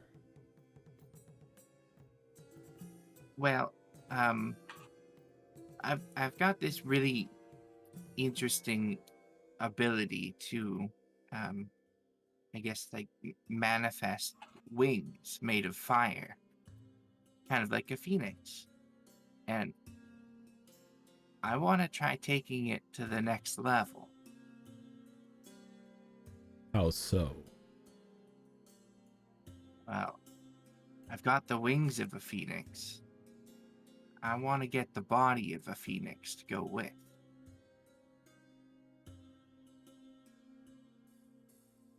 You see like a sparkle in his eye.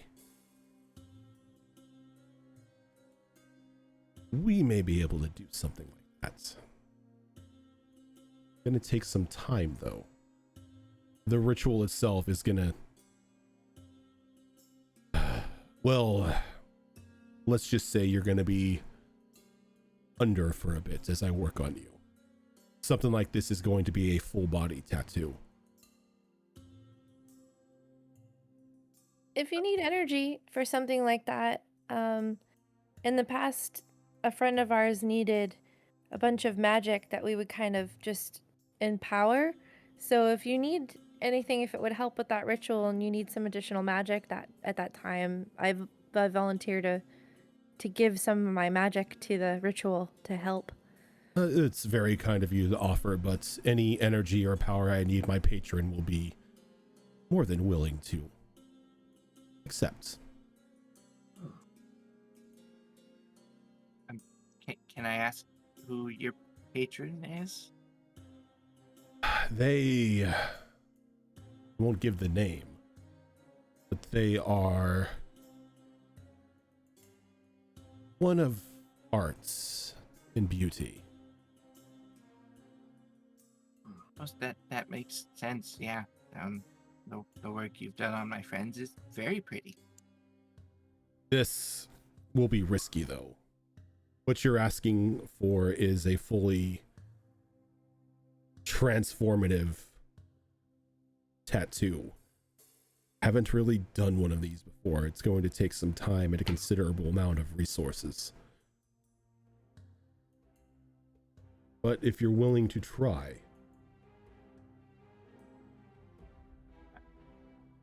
I think as much as I still really don't trust any of this magic stuff or understand how any of it works. We've had a lot of loss lately, and I want to do everything I can to stop that from happening again. And if that means taking a risk like this, then I think it's worth it. Okay.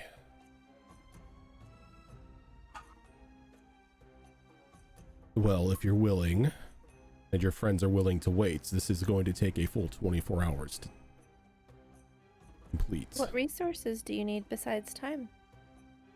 I have the resources. It's going to be more of the ritual that I'm going to need to perform for something like this. This is a huge ask. No, I don't have any idea as to what's going to happen, what will happen to you. This is unexplored territory, but I'm always one to experiment if you are. Well, I wouldn't say I'm the experimenting type, but you know what they say about desperate times. But if you guys aren't willing to wait, I know you're trying to catch Theo. I mean, it's only a day, right? I could catch up to you if you want to keep moving. You know I can catch up to you. It's Yeah, I'm worried true. about cutting off her brother because he could get hurt. So I think that does take a little bit of importance. But I need to keep going. Like, Maybe- 24 hours isn't that long, but considering the circumstances, we've Well- already wasted I don't know how much time getting these tattoos. I can travel with you. That's no problem.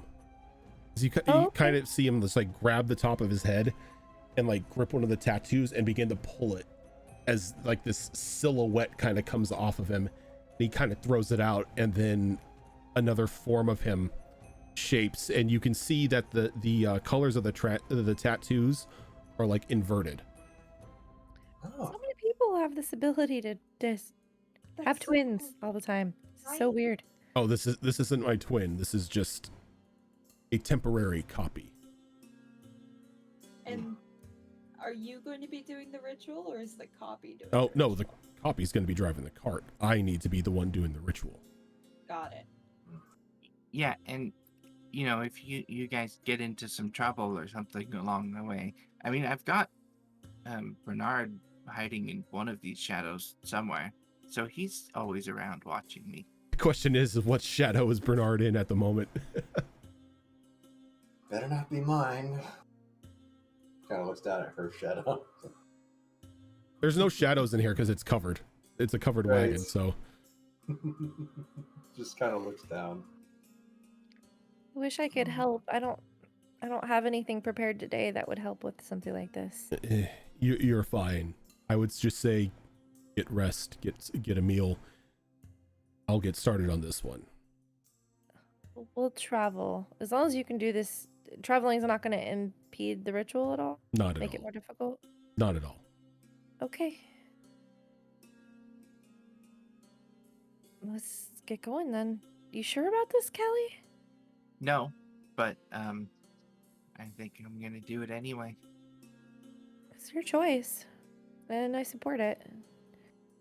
You have a very good reason to do so, and I think that you're gonna look super cool anyway. Well, that's a given. Uh, But she looks super cool as she is, too. As long as it doesn't go wrong. Oh, I will say there's about a 25-30% chance it can go wrong. This is, again, unexplored territory, and it's a huge ask. Yeah, and I mean, I think another reason why I kind of want to do this is there's somebody out there making copies of me, the puppet master, Yeah. and if we ever encounter those copies, I need to be able to surprise myself. So I think this is the way to do that. That's really smart, Callie. That's Sound really technique. smart. And Very I'll well. just give her a hug. Be safe. Good luck. Gonna need it. All right, so while Callie is getting ready and set up in the portable tattoo parlor, let's go ahead and take our first break for the day so we can get up, stretch our legs, refill our drinks, all that fun stuff, and we'll be back in about 5 minutes or so. See ya.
All righty, we are back.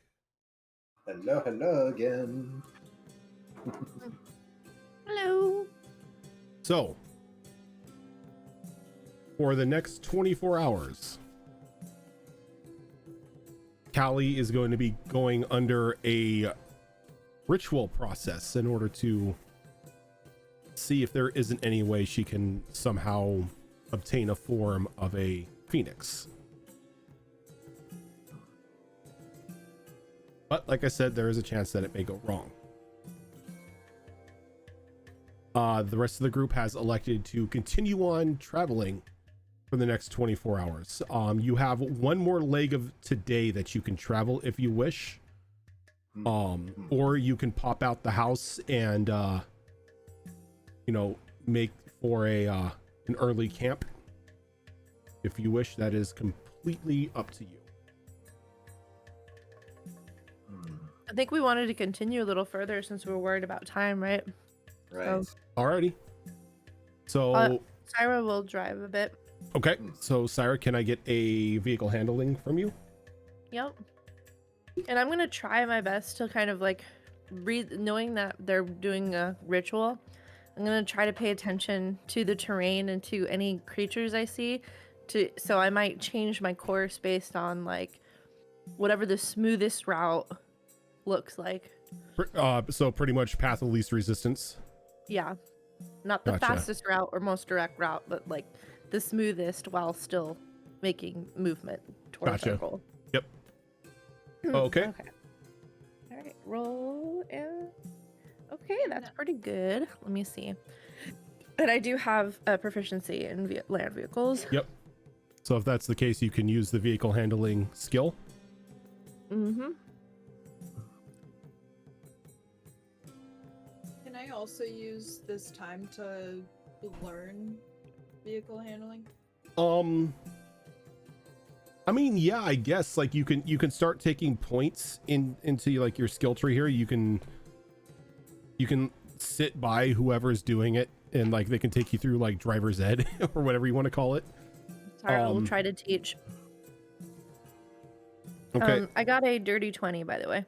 Very nice.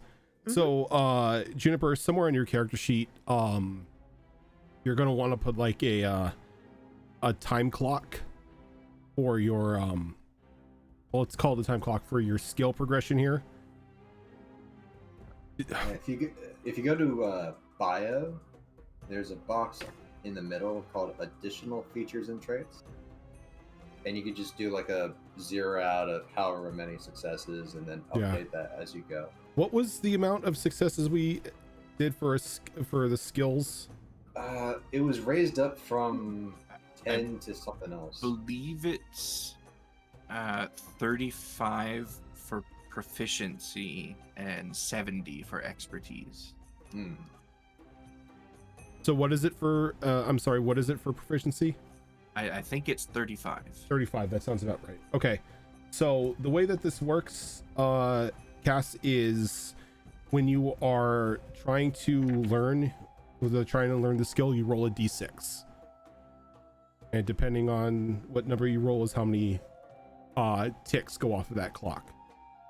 And it can range from anywhere from 1 to 3. I rolled a 4. You got it 4. Okay, so that'll be 2 ticks, 2 points on that clock. So you have 2 out of 35.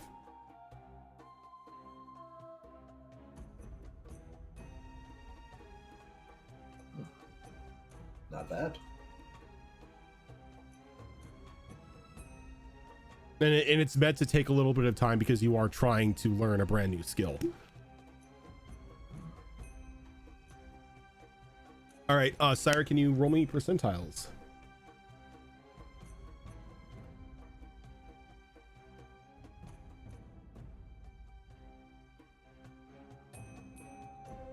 You are muted.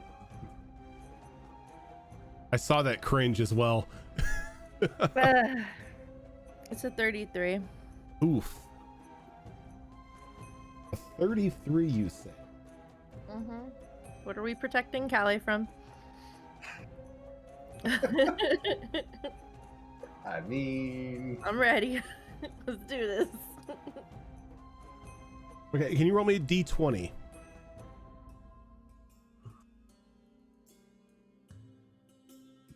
$13. 13. Okay. It's nothing bad. Oh, bad. But you notice that you're once again in the path of another sandstorm.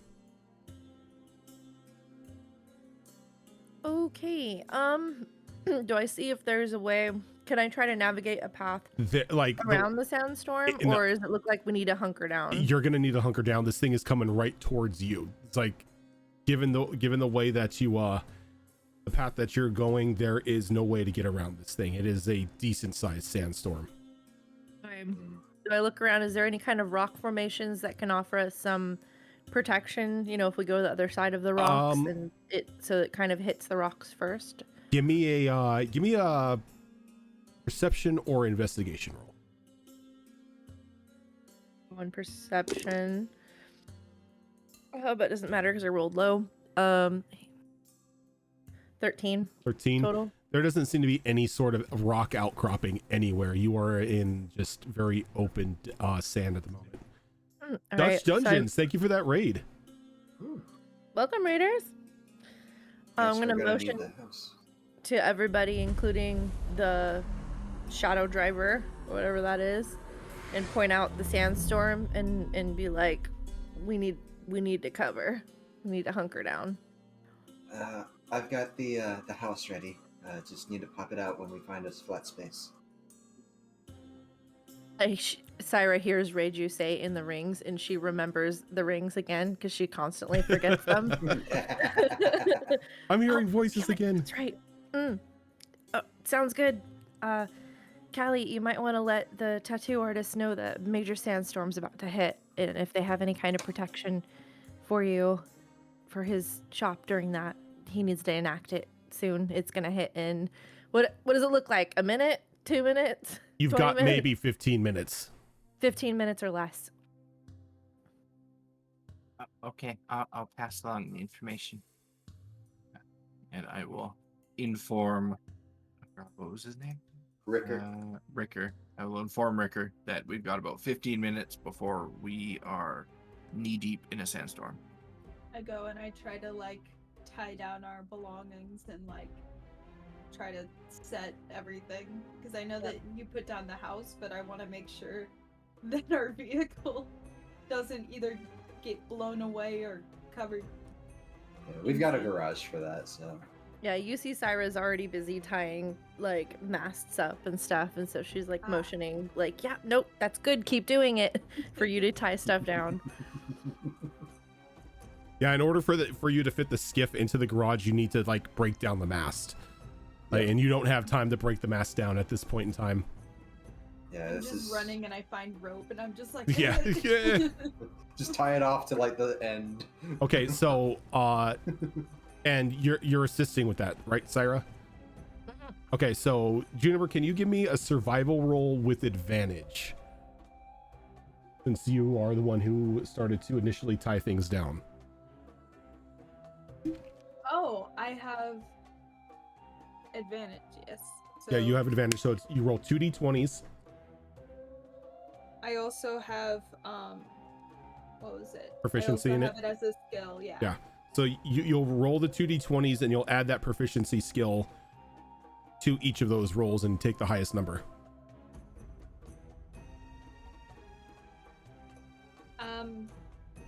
So 11. Okay. Okay, that's I rolled a 7 and a 2. I mean, that's not catastrophic or anything, you know. Okay, so you tie it down and it looks decent enough. It'll hold. It looks like it may hold, yes. May. It may. I mean, you had 15 minutes. You had to speed run this thing. But the rest, once you get it hunkered down, everybody goes into the house, and there's about maybe 3 minutes of comfort before you just hear the sand just slamming into the house and just the winds howling.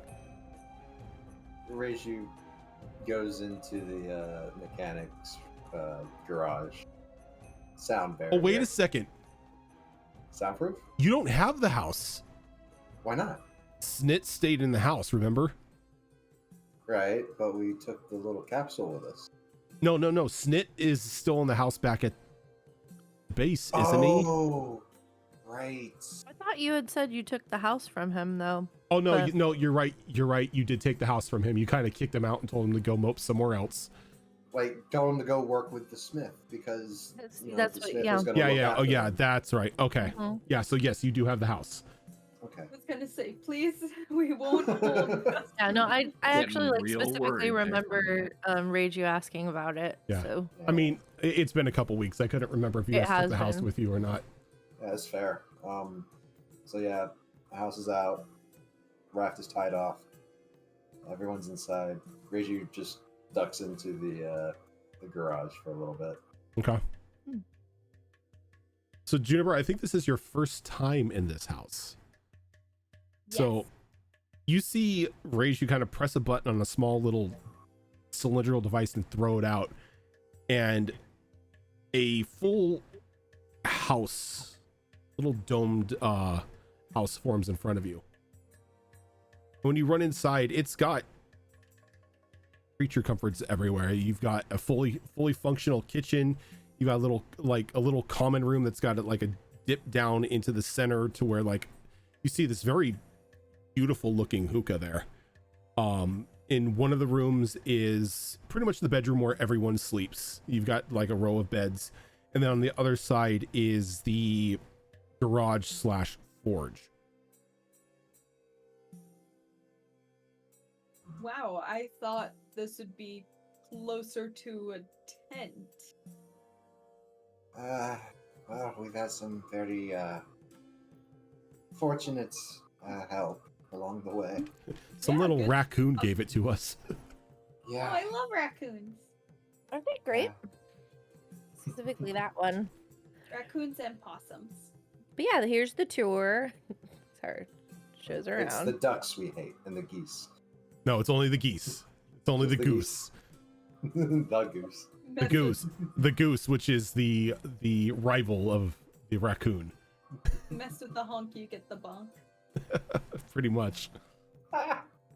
Love it. I check in with Callie. Callie, you okay? I think so. I think we're doing okay.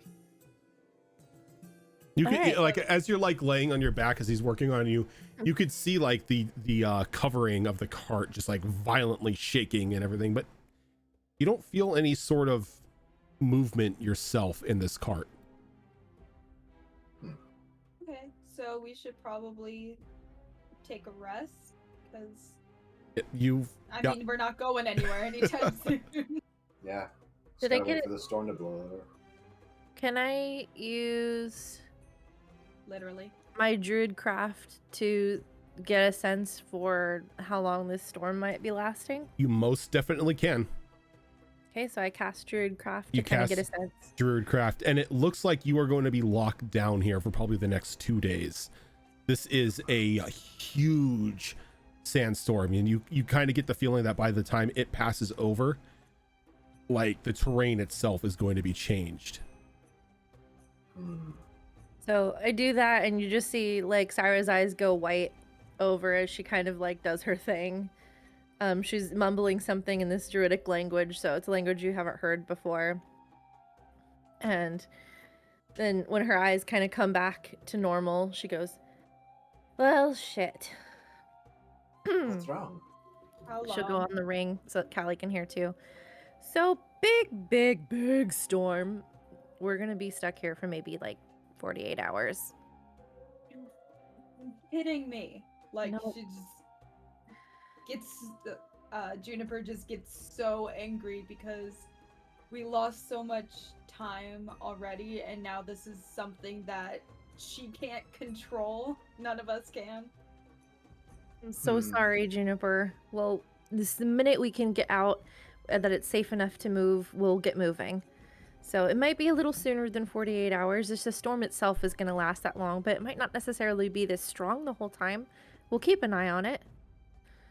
Well, I- maybe it's not that bad of if it's really, really big, like you say, then Theo's probably caught in it as well. So Oh, he's not that's a good going point. anywhere. Yeah, he's Yes. should be going along a similar path. Maybe he got caught in something like this. I mean, hopefully he's safe, of course, because this is huge, big storm. I think the landscape's going to look a bit different when we come out. But yeah, that's a good point. Maybe he's waylaid too. Yeah, I'm like, Juniper's like kind of thinking, but then realizes it's a terrible idea. She's like, I could go out there and ditch everyone and just run it. But she's like, sandworms might actually be here. I mean, sandworms are the least of your concerns with the winds and everything, and could just like literally start ripping the flesh off of your skin. It's zoop, Yep. Like she Like just sandpaper, Like, just yeah, you're pretty much going into an area that where the air Like, is just literally sandpaper against you. yeah, and she also could just like fly in a random direction, probably. Mhm. Who wants some comfort food, eh? That sounds lovely, Reiju. All right. Guess. I'll try to bring some. Well, actually, we just restocked this food. You should be okay, Callie, right? The food is always restocked here. Yeah. But like that. You're gonna need your energy after a tattoo. So yeah, she'll get to start cooking in the kitchen area. Okay. So is there anything specific? Like, are you going for like any sort of buff or anything, or is this just you're making charcuterie boards for people? Just charcuterie boards and wine, just so everyone can just relax and wait for the storm to blow over. Considering we're going to be stuck here for a couple days, it might be best to have ourselves boosted just in case. So she is going to use her cooking skill. Okay, because you do have skills in chef. Mm-hmm. Yeah. Juniper's just kind of pouting because edgy. Sitting on the couch, like bunny legs up against her. Yeah, just like How do you take your food, Juniper? don't care. Not hungry. Omnivore, carnivore, herbivore. Food is like meat or veggies or both. It could I be guess both. I'm not picky. Yeah. Right. All right. So that'll be a dirty 20 on the skill check. okay. And what does Reiju prepare for everyone today? I believe this will be something that'll help them calm down. A little bit of chamomile tea for their drink, but also something a little heavier for them so that they don't, start running on the walls everywhere. Something that'll actually make them want to sit down and relax. So something that relaxes them and then also puts them into a food coma. Pretty much. like a soup type thing. Yeah. Just Soup like- and Like Not exactly. a very hearty stew and like large chunks of bread. yeah. Okay. Ooh, Okay. garlic bread. Garlic. That's a good spice right there. Yeah. Good idea. Nothing As but long garlic. as long as it's not burnt like how Corey eats it. Shots fired. Anyway. Warm and soft on the inside. Got it. All right. She'll get that set up. And after dinner, she will retire to the mechanic shop Okay. on the bike swing. I think after dinner I'm gonna take a nap. Syra actually flags you down a bit. Oh, before you settle in, Juniper, would you like to check in on your brother? Yeah, you can do that, right? Like once a day? Did we do that earlier today? I or was I it think the yesterday? mirror thing is like The mirror anytime thing you is want. anytime you want, I think. Okay. Yeah. So Uh, no, I can do it whenever. So I take the Okay. shards out. Okay, ready? All right, picture him here. Hold the bag. And you're going to throw the shards out like before and just envision your brother very clearly in your mind when you do it, okay? Got the picture? Yes. All right. Go. All right, and you throw the shards out and they suspend themselves up into the air and slowly come together as you can see your brother sitting in a small, not really cave, but an indentation in a rock formation. He's got a fire in front of him. He's kind of stoking it. He's got a pot over it, looking like he's cooking something to eat. But you could see clearly outside just the sand blowing, the sand like blowing by hard. So yes, he is caught in the sandstorm as well. He's in a rabbit hole pretty much. But he's safe. Yeah, he's safe. It looks like he was able to find some sort of shelter before it hit him. Oh, thank God. Do any of you recognize the rocks? Like rock formation or anything? I So, mean, you can all give me we a can you see- can give me a nature check, Syra. Okay. Can't see much in this image, but yeah, sorry, can't go. That's real low. What am I doing again? Nature. Nature? Well, my nature's pretty good. 12. 12. Looks like rocks. Looks like Sorry, similar rocks are all over the place. He could be. I mean, we can tell he's somewhere in the area because he's hit by. It looks like he's hit by the same sandstorm we are, so that gives us an idea. And hey, he's waylaid like us, so he's not gaining on us anymore. So, and he's safe. So Yeah. And then that just makes me feel a lot better because I thought that you could only do it like once a day. So I thought like, thank you. And then no she problem. like squeezes her hand because she's still learning affection with people other than her brother. Still learning emotions. Still learning emotions, but Sarah we- squeezes back. yeah, we just kind of bonded a little bit. So it's squeezed back and then, okay. I'm very full of delicious food, so I'm going to turn in for the night. Yeah, Raju's pretty good. I don't try to cook anymore. It was disastrous. The one time I tried. It's a whole It other was- story. It wasn't terrible. It was just a mistake. It's all good. I almost killed people. Details. I'm good at I- catching things, though. Yeah, I just do basics, so having some good kind of pub food is great. Thank you, Pub. Reiju. Oh, that's like, yeah, My pleasure. gotcha. Well, I'm glad I could help you feel better about your brother. I have a sibling too, and I worry about her all the time. And so I get it. It's helpful just to know that they're safe sometimes. So get some rest.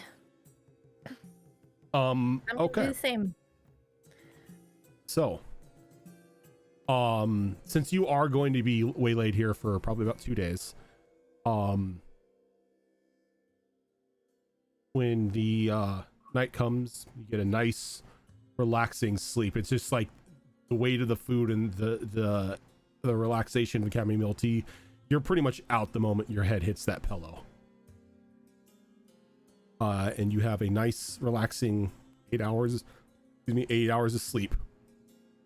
Hit points are returned, or hit points returned, spell slots are returned.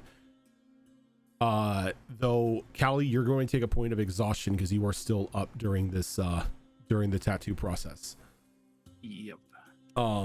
Though, at the start of the next day, Syra,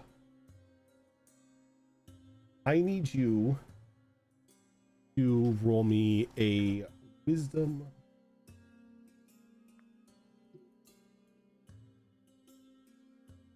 Wisdom saving throw?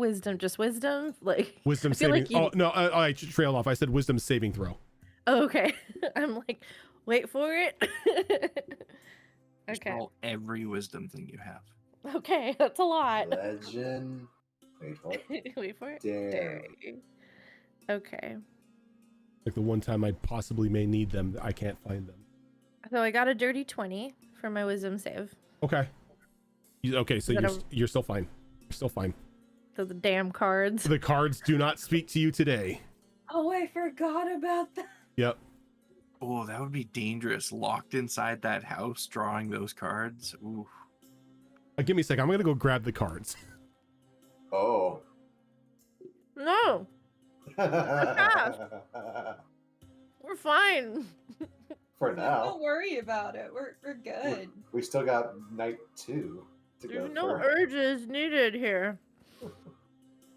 The only urges Sarah's feeling is for jerky and snuggles. She's Jerky gonna and eat snuggles. jerky and snuggle with Ollie, and that's all she wants right now. That sounds like a really good time. I know, right? It's great. Considering Reiju's sleeping pattern, like she would be the first one up. Well, that's alarming. Oh, That's alarming. I can't find the cards. Oh, it's Uh-oh. a sign. It's chaos. They're somewhere. They're in somebody else's inventory.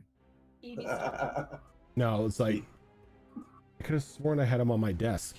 I know I've had them on my desk for like the longest time. In your desk, maybe Evie pushed them off. Hope they're not behind the desk. Usually when I'm missing something, I know where it is. I'm like, where would my cat have batted it off to? 9 times out of 10, that's Well, where it is. We don't need them at the time, so not Okay. really an issue here. She would probably more likely lay on them than bat them off, or chew on them. She does like to bite things. Oh, she likes to chew on the back because it's suede. Because it's sweet. I thought that she only liked like plastic because it's a crunch. No, she likes chewing and rubbing against the suede. But yeah.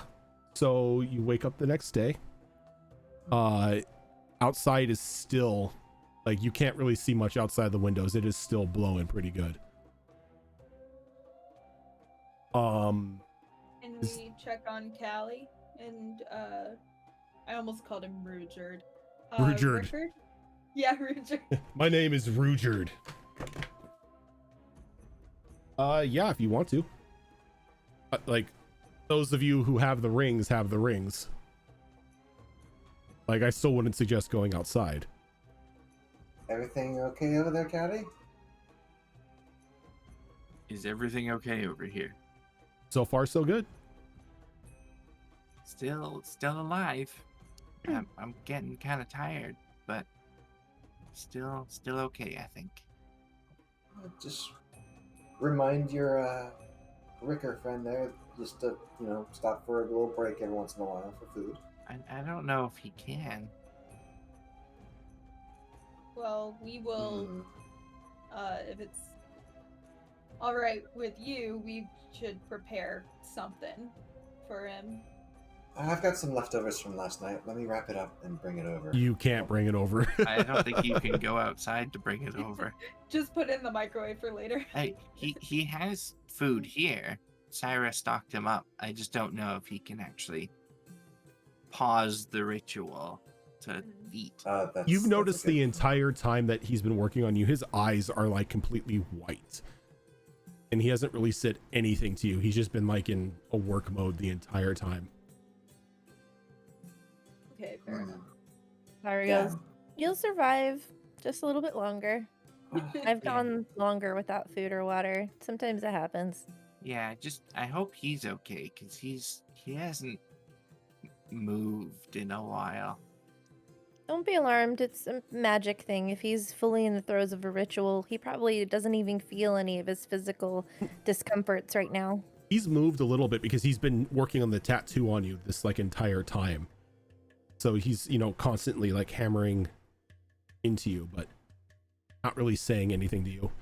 His tableside manner at the moment, leaves a bit to be desired. Maybe, I like it when my artists don't talk to me while doing a tattoo, so I'm okay with that. Yeah, like I don't like it when people talk to me.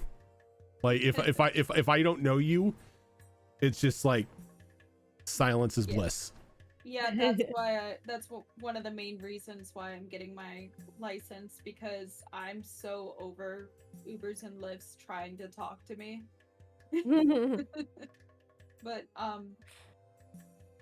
it just maybe make sure that there's like a comfy bed and all that for him, because he's been very, very nice to us and he deserves Yeah. it. And of course, Callie, I assume Callie has her own bed and things set up for everyone here in the house.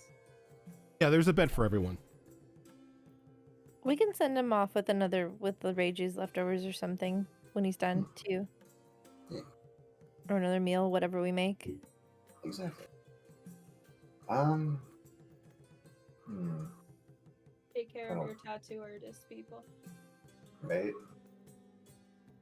By the way, Rojan, Syra is loading a greater restoration in her head in case it is needed in the future. Probably a good one to have. Mhm. You guys tend to run into curses a lot. Right. Reishi's gonna spend some time at the hookah. Probably I'm not sure if the forge actually needs any more magic put in it just yet. I mean, you could always dump magic into it. Right now, it has the ability to make, it has the ability to begin creating, or be able to be used for the creation of magical items, but it's still like low tier. But Right. I don't have that ticker on there as to like how much you need. Yeah, that's fair. I would have to record it on my end. And the storm hasn't let up at all. No, it's still going pretty good. Alright, so... Okay, so Theo's probably in the same spot. He's always been one to sleep in anyway. He could sleep through anything. I don't doubt that he could sleep through a storm. Kind of ironic, because he's the super stealthy one. Actually, that is a good point. I could start working on my expertise for cooking. You most definitely could. I mean, you're locked in the house. Time, what Time is better passing. what better time to like work on cooking when you're locked in a house? Exactly. All right, she will go ahead and start working on it. Okay, so go ahead and give me a skill roll here, like the D6. All right. Let's see. We got a 22 on the check. You don't need to roll a check. I just need the D6 because this is you practicing. Right. One. So I get one. You ticker get one ticker point. All right, and that will make her start her expertise. Yeah, still one more than you had. Exactly. Making progress. You can make the best peanut butter and jelly. Juniper, Sarah, is there anything you guys wanted to do this day, or is it just a bit of R&R?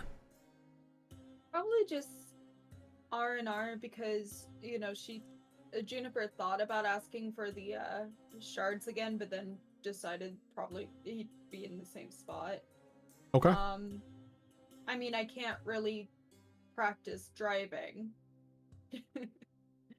No, but if there's another skill you wish to learn, I mean, is there any other there's skill? everything. Awesome.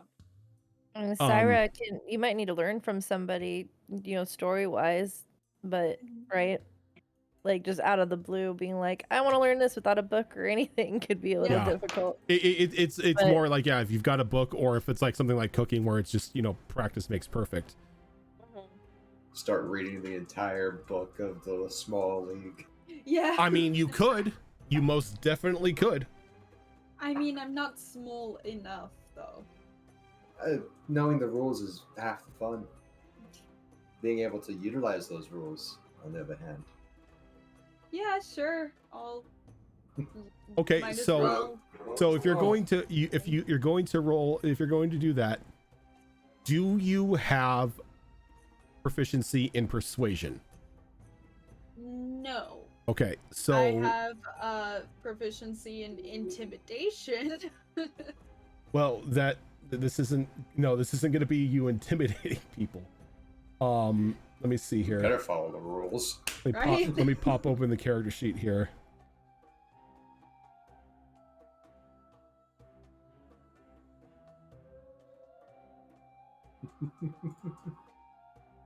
I mean, can I work on my persuasion? You most, oh yeah, because I was gonna say with this, like this would like help you gain knowledge of the rules and stuff, which would then, you know, kind of teach you how to. What the hell happened? Oh, sorry, I was looking at your character sheet. Yeah, so let's go ahead and do. You can do persuasion, and then you can be like this, like little rule book can be like your study guide for law or whatnot. So again, it's out of 35. And a d6? D6. 3 points. Roll a 6. You rolled a 6. Yep, that's 3. What would it be? I can't remember if you've told me this or not, but Syra has a book on different potion recipes that she stole from Zizix. That's right. His apothecary. Mm-hmm. And she's read it a couple of hours so far, but like how long would it take me to read that book and become like more proficient with the recipe to attempt it? And then I don't know if you have a crafting thing in place for that, for her to like, she knows how to do healing salves, so she does that already. She's looking for more of like, you know, potion of giant strength, or, you know, resistance potions, things like that she would potentially learn what materials is needed, and once she gathers those materials, be able to craft them. Like, how do you want to work that? You have an alchemy kit, right? You've got proficiency in it? Okay, cool. Yeah. So in that case, what I will do is I will draft up the book for you as to what potions it has inside and exactly what you need for it. Okay. How many books did you steal from him? I just have in my notes that I have one book on potion recipes stolen from. Oh, that's Zizix. from you also have the book from your mother, don't you? Or No, I wasn't. That stuff I just that's more like higher level druid stuff. I think you learn. Gotcha. But- Okay. Yeah, I will shoot you over a list of the potion recipes and stuff that he's got inside there. Though I will say that a lot of the potions that you've seen in here are things of more of things in regards to damage and things of like interrogation and stuff, truth potions, poisons, stuff like that. Nothing really beneficial to you personally, but something that you can still use in like an applicable sense. Okay, good to know. Yeah. Yeah, I'll shoot you a DM later reminding you I need that. But that's what Syra's gonna do. She's gonna just spend some time trying to finish that book. Okay. Relaxing. Just like flipping through it. Yeah, well, she's reading it, but yeah. Yeah, and you like as you're reading through it and you're seeing his notations and like the recipes and the desired applications for each of these potions, you could see you can get more of a grasp that Zizix was never an alchemist in the regards to helping anyone. This was always meant for a means to gain control and maintain power. Okay.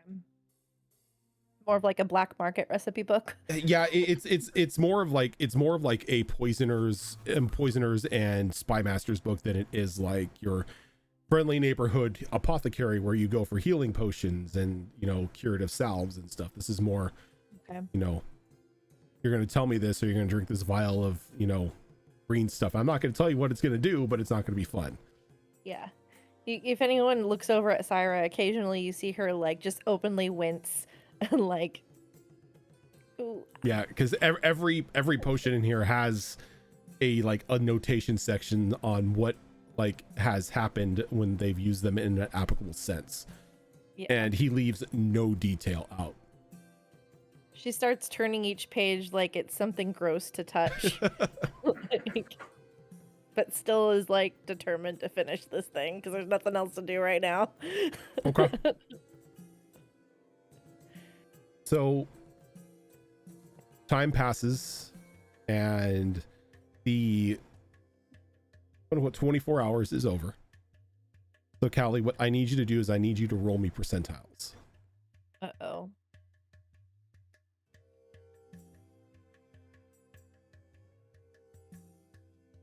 Did you find your deck? No. Oh. I have a feeling I know where it's at.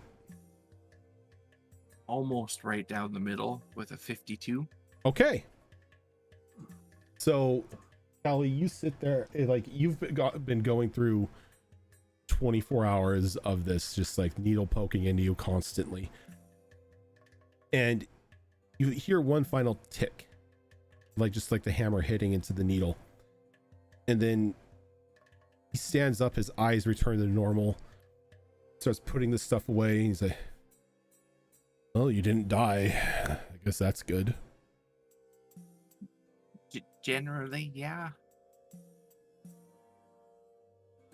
Is it done? It's done. What it does, well, we'll see. But your desire for some form of like Phoenix control or something may or should be within you now. And as he's saying that, you see a light beginning to form like right above your chest as this small egg appears.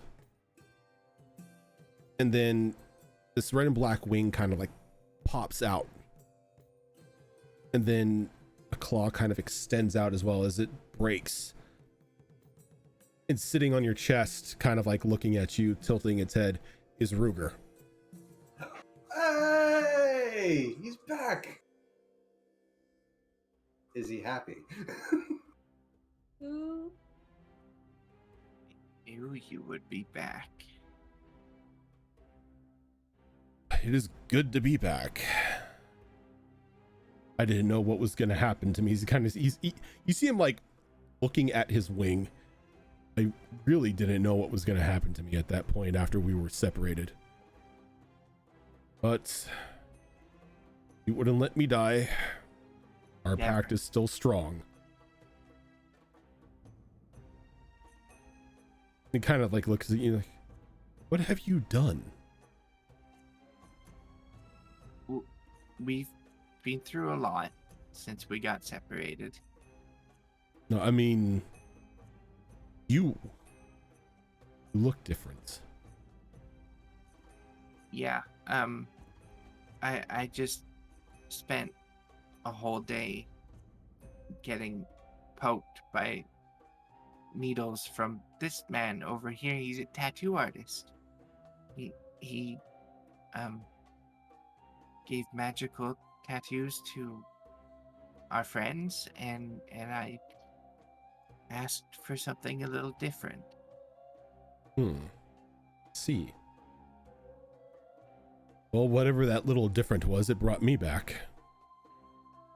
Which is nice. Sitting in that void was not fun. Nobody to talk to. Completely quiet. The epitome of nothingness. I knew you'd be back. I looked for you, and I watched you through the mirror thingy that Syra has. I knew you were still alive, so I knew you'd be back. Well, here I am. How do you feel? Kind of like turns his head. Feel like me. It's good. I'm glad you're back, Ruger. I really missed you. I'm glad I'm back too. Blackness does not work for me. It's way too quiet. No life. Sounds At least awful. around here, I have you all to entertain me. Except for right now, it's just me and him because there's a sandstorm outside. So the others are in the house, I think. Though. Let's see. Well, I guess we're waiting here then.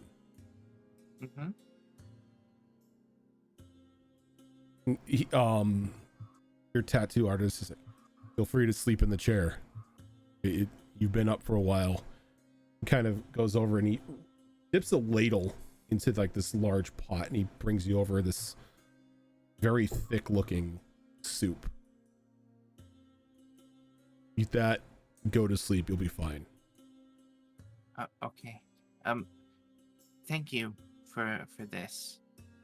I wasn't sure how I was gonna get Ruger back. It means a lot. Honestly, I just colored on you. I didn't know what was going to happen. I'm happy you didn't explode. Me too. Cleaning parts and chunks of blood and everything out of the utensils and out of the ink is never fun.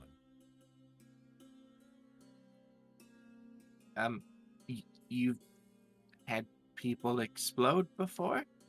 Only a couple times. Again, it's a risk. Not everyone takes to the magic.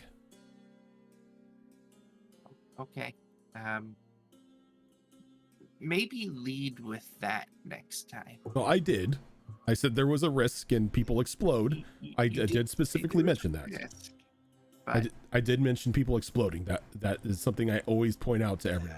maybe I just tuned it out when you said risk and magic, and it was a lot to take. Everything has been a lot recently, and I'm just tired. I think he mentioned people like I'm out of characters. Like I think he mentioned people have like a couple people have died and that there is a risk, but nothing about how and exploding. That's his story and he's sticking to it. But get some rest. I'm gonna go back up front. Okay. Don't go outside though. Oh, it's fine. I don't think it is. That stuff will just tear your skin right off.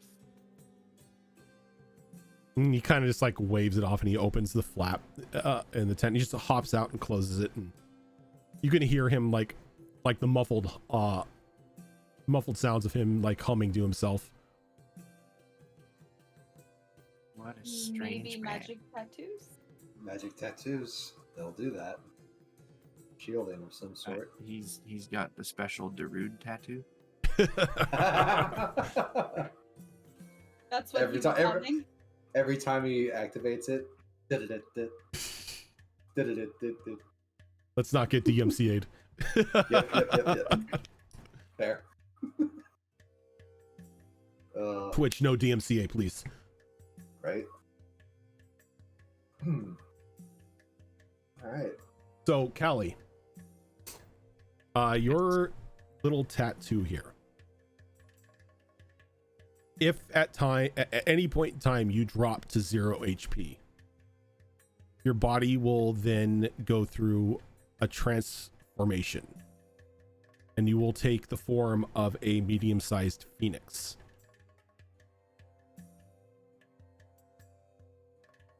And you'll be in the phoenix form for 3 rounds. At that point in time, if the phoenix is not killed, you are restored back to life with 1 HP.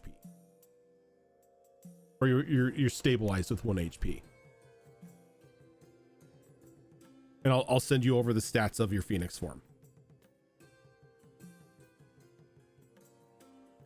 Awesome. Hey, awesome. I was happy with just Ruger coming back. I'll certainly take that as well.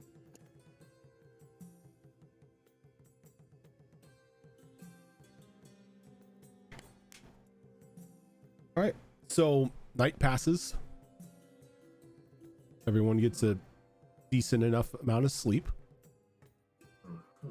Syra, can I get another wisdom saving throw from you? No.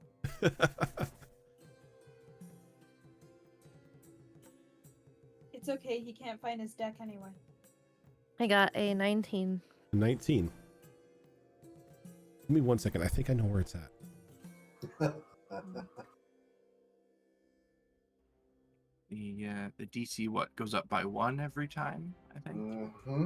Yeah, I mean, it's good. Druid, DC high goes up, wisdom, so- but eventually it's gonna get up there to where it doesn't matter. Until a card is Have drawn. a and limit. it resets. Syra, Oh no, You have I wake reached up- that limit? you wake up in the morning and there's just this urge ticking inside of you that you've been able to fight, any sort of compulsion so far, but today it just seems to be a little stronger than normal. Like, the deck must be drawn. It's demanding it. But as you know, the stipulations were pointed out, you don't necessarily have to draw the card. You can offer it to somebody else. And as you want? No, just kidding. damn. Ollie, No, Ollie draws do it and gets the Lord card and now owns some sort of like very expensive cat house somewhere. Yeah. No, I'm not She gonna has do to that clear to it out Ollie. first, but yeah. Oh, my camera did a thing. One moment. Pick a card, any There card. you The cat just bats a card out. Mm. No, I guess I'll go on the ring and be like, oh, I have this, guys. There's. Have you ever had this like really strong feeling to take an item out of, like, I got this deck of cards. I don't even really remember where I got it from. Rachel But- runs out and is like tries to find Sarah. It's like, Sarah, are you okay? Well, like, there's this item that I forgot was in my pouch, honestly. And when I was rummaging through it, my hand just gravitated towards it. And I have this really, like, uncontrollable urge that a card has to be pulled. And it has to be pulled, like, now. But I feel like it's also potentially very unsafe to do so. But I feel like I have to do it, or a card has to be pulled. Rojan, Ah, do I recognize this deck? not From this deck. Not this one specifically. Not this one but- specifically. Okay. To you, it looks like a deck of cards. Like you have never seen this deck before. Very beautifully made, very like well crafted. You can see there's like a bunch of druidic symbols on the back face of each card, and they feel like they're very smooth to the touch. I don't even remember where I got this from, but I now that I'm talking on the ring still, and Juniper has this too, so you could hear because you got a ring. I don't know what to do. I feel like a card has to be pulled. Reiju just pulls 2 cards. Two? No, just take one. And it's just 2 one card cards. is the urge. Okay, so before you commit to that, this is a full deck. The only Yes. card that is missing is the balance card because there is no such thing as alignment. Yes. So as I'm You showing pull the a as card I'm in one showing the moon card, as I'm Shuffle showing it the up. moon card, because like we know it's gonna be there. it's the staple of our Hey card kid, drawing, yo dog, I heard you like wishes. right? All right. Too Yeah, many. she just Okay, she just goes and 1 2 snatches 3 2. 4 5 6 7 Two? 8 9 10 Jesus. 11 12 13 14 15 16 17 Yeah, I 18, imagine 19, it's 20. like a quick swipe. So There are eventually, like, 21 cards here. So what numbers are you drawing? 2 off the top of the deck. Oh, you're top decking? Heart of the cards, mate. This Okay. might be a mistake, but Yep. Yeah, I feel that was a bad idea. Shuffle and Why two? cuts. So and cocky. 1 2. Rage you. I mean, you could get 2 good ones. Didn't I just tell you? Like, Cyra's looking at you shocked. Like, didn't I just tell you I had a bad feeling about these things? yeah, Just YOLO. Okay, well, like it's not really a planned pull. It's more of a, oh, I'm just gonna go ahead and do it, and she probably just grabs 2 by So- accident. You just quickly, like Yu-Gi-Oh style, snap up these 2 cards, not even thinking about it. And then feel weird relief. like as you oh, look at the 2 cards, there's just a feeling of dread that washes over you. Your body's still intact, soul isn't going anywhere, but you draw the flames and the rogue. So for the rogue, a NPC of my choice now is hostile towards you. The identity of your new enemy isn't known until the NPC or someone else reveals it. I hope it's not Uh, Ollie. Nothing less than a wish spell or a divine intervention can end the hostility. So someone somewhere is angry at you. Could be on a different continent. Could be on a different. Just some random world. person just instantly is like, I fucking hate that Reiju. They don't even know who you are, but they fucking hate you. Right? And then the other one was the flames, which is A powerful devil becomes your enemy. The devil seeks your ruin and plagues your life, savoring your suffering before attempting to slay you. This hatred lasts until either you or the devil dies. I wonder if it's the same devil that hates me, because I pulled that card before too. And they're just Just very Either two angry. devils are teaming up to I mean, attack it kind us. of fits or- the theme of being a celestial sorcerer. It fits Yeah. you better than me. So, I was just thinking of the random NPCs. I don't know who that guy is, but fuck that guy. Yeah, And pretty then, much. and then the devil creature is just yeah, you know what? Yeah. Yeah, fuck that. It's fuck just her. like it's the She's same devil. she's a It's like horrible person. it's like people I need to kill has Screw that Sarah's drow name girl. on there. Now he just adds Reju's name. He's like, cool. was it the movie Half Baked or was it the movie Office Space where he was like, fuck you, you're cool, Half-Baked. fuck you, Yeah. Half-Baked, yeah. Just like some random town over in the Wildlands or something. Just some guys just wakes up, it's like, man, fuck Reju. They're like, Who the hell's Reju? yeah, what the hell's a The Reju? devil. Right? We hate Reiju Club. Love it. I can't believe you drew 2 cards are the We Hate Reiju Club cards. Right? Yeah, pretty much. No I mean, Reiju allowed. Sounds Wow. to me like an NPC just summoned a devil and now they're teaming up to hunt you down. Pretty much. Tag team, let's go. So after you draw the cards, that compulsion that you feel, Sarah, fades away. Oh man, I feel better. What happened? Did you feel any? Do you feel any different?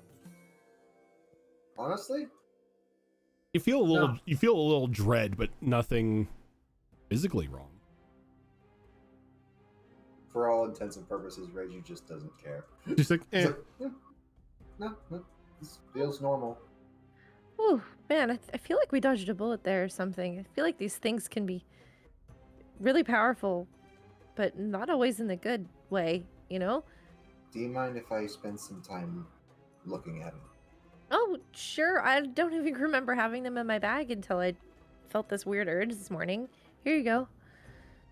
Just kind of has Sarah place him down somewhere, and she will start trying to do Arcana to identify what it actually is. Do you Please have the don't identify drama. spell? I think you're going to need the identify spell for I this. don't Uh, have the identify spell. I So don't. pretty much what it, with Don't- school magic. yeah, it's if you're trying to figure out what exactly these cards do, it's just spending an hour investigating them. Mhm. But you do this and you look at the cards and you do whatever you can, and the entire thing is a mystery to you. At the moment, there's something there. There's something most definitely there, but you can't put your finger on it. Almost as if there's a shroud over it. I was just sitting there the whole time watching you expectantly. Like, while you're watching Reiju, you notice that in her green eyes, there's these gold bits of glitter that kind of jump from side to side inside the irises, and then they just kind of fade away. Huh. The worst kind of magic is the one you do not understand. Nothing, huh? Seems to be a recurring theme for me. Well, I don't want to keep these. Sarah will pick them up and just try to chuck them out of the And hut. you throw them and they get maybe about a foot away from you as they stop, and it just comes right back to your hand.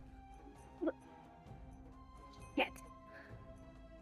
That seems like a cursed item. Let me try something. I'm gonna go ahead, and since I have the shimmering stored spell, might as well give this a shot, test it out. And it flares up and I cast Greater Restoration on the cards. And you See if I can cast Greater remove the curse. Restoration, and You cast greater restoration on the cards as they're just like sitting in your hand. And then I try to chuck them out the window. And you chuck them out the window and they comes right back to your hand. Shit! Syra, I think you were meant to target yourself. You are the cursed person. Fuck! Next time. Usually now it's you have the to wait item, another- you know? It's usually the item that is got the curse on it. Well, certain things are cursed in the relationship. Anyway, if you feel the urge again, let us know. All right. S- I'll try to get rid of it later. We'll have to let everyone know that you have it. Okay. Is there a way I'll- to break the link between you two? I mean, Greater Restoration really should have worked. It should have. It's a very powerful spell. Yeah. It's usually with druid magic that does it for almost anything. It's like a greater restoration and remove curse. They're like the one-stop shops for these things. So it's extremely disturbing to me that this is still working. I highly doubt me casting it on myself is going to fix the issue, but I'm willing to try it. For now, I think the danger's past, yeah? I You're not guess. feeling the urge anymore right now? For now. No, thanks, but I feel bad that you took that risk. I'm not. She just kind of walks out. When did you start getting so cool? Should just I don't think Who are it's you and what did you do cool. to raise you? Raise you's not cool. give this like new like cool like laissez-faire attitude. I kind of dig it. It's pretty Just- cool. She took a skill tree and just learning swag or something. Took a level and stopped giving fucks. Yeah. Hidden ability, swagger. I now have resistance against giving a fuck. Maybe maybe in the next town we see, or maybe someone would have more information. Items like this, it's difficult to tell what to do, given that we don't know the full extent of it. If we just say, hey, we got a magic deck of cards, does anyone want it? We don't know what the reaction is because, well, in the cities, they're gonna flip their shit because they don't usually like magic. Fair. Out here, Forgot. people are more learned about spells and magic, and if they are able to identify it and they get the bad reaction, who knows? Well, next time we see Snit, we'll have him take a look. He has that ability to see into things a little bit more. Considering that your restoration spell did not work, I doubt identify will work. I can't help but At the feel shop. like if you give it to someone, it will appear back in your bag. Yeah, I'm getting that sense. I will say this. I did say that I didn't really feel too different, but something is different. What feels different? You know, like a gut feeling? Like What you kind trust of- your instincts? Yeah, but what kind of gut feeling? There's like gut feelings that are good, gut feelings that are bad. I'm kind of in the middle about it, but kind of leaning towards the bad. I'm sorry. Don't be. Took the risk.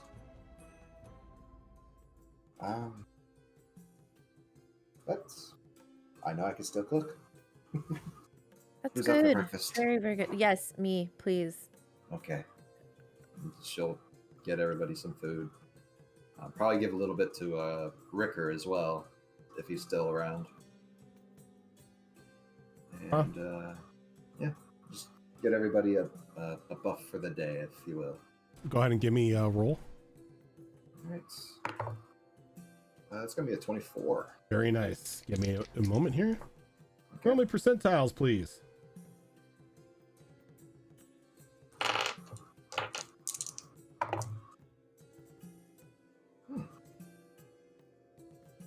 That is a 79. Okay. Everything looks good. So what do you cook for today? Since it's a breakfast, the standard steak and hash. Okay. The standard morning breakfast. Yeah, Okay. something not too heavy, not too light. Go ahead and roll me started. a d20 now. Oh. 13. 13. Nice. Okay. So, for today, Constitution saving throws, Constitution checks, anything that it requires Constitution is made with advantage. Okay. But we're still stuck here another day, so sad face. Oh no, this is the second. This is the Oh, this second is day. the second day? Yeah. So by the Oh, time okay. by the time everyone is up and the cards have been drawn, everything, the sandstorm has died down. So it's safe to travel. Yep, Yeah, safe to go let's- outside, safe to travel. Let's go see how buried we are. Let me roll some saving throws here for the skiff because it was outside in this. Mhm. Okay, well then I'm gonna reload my tattoo because that was the one that I had loaded before and I still had a 5th level spell slot available.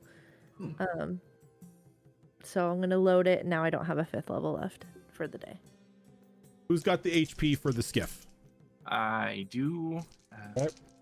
The sails are at full HP and the hull is at full HP at the moment. Okay, so the hull is going to take full damage here because it failed its saving throw.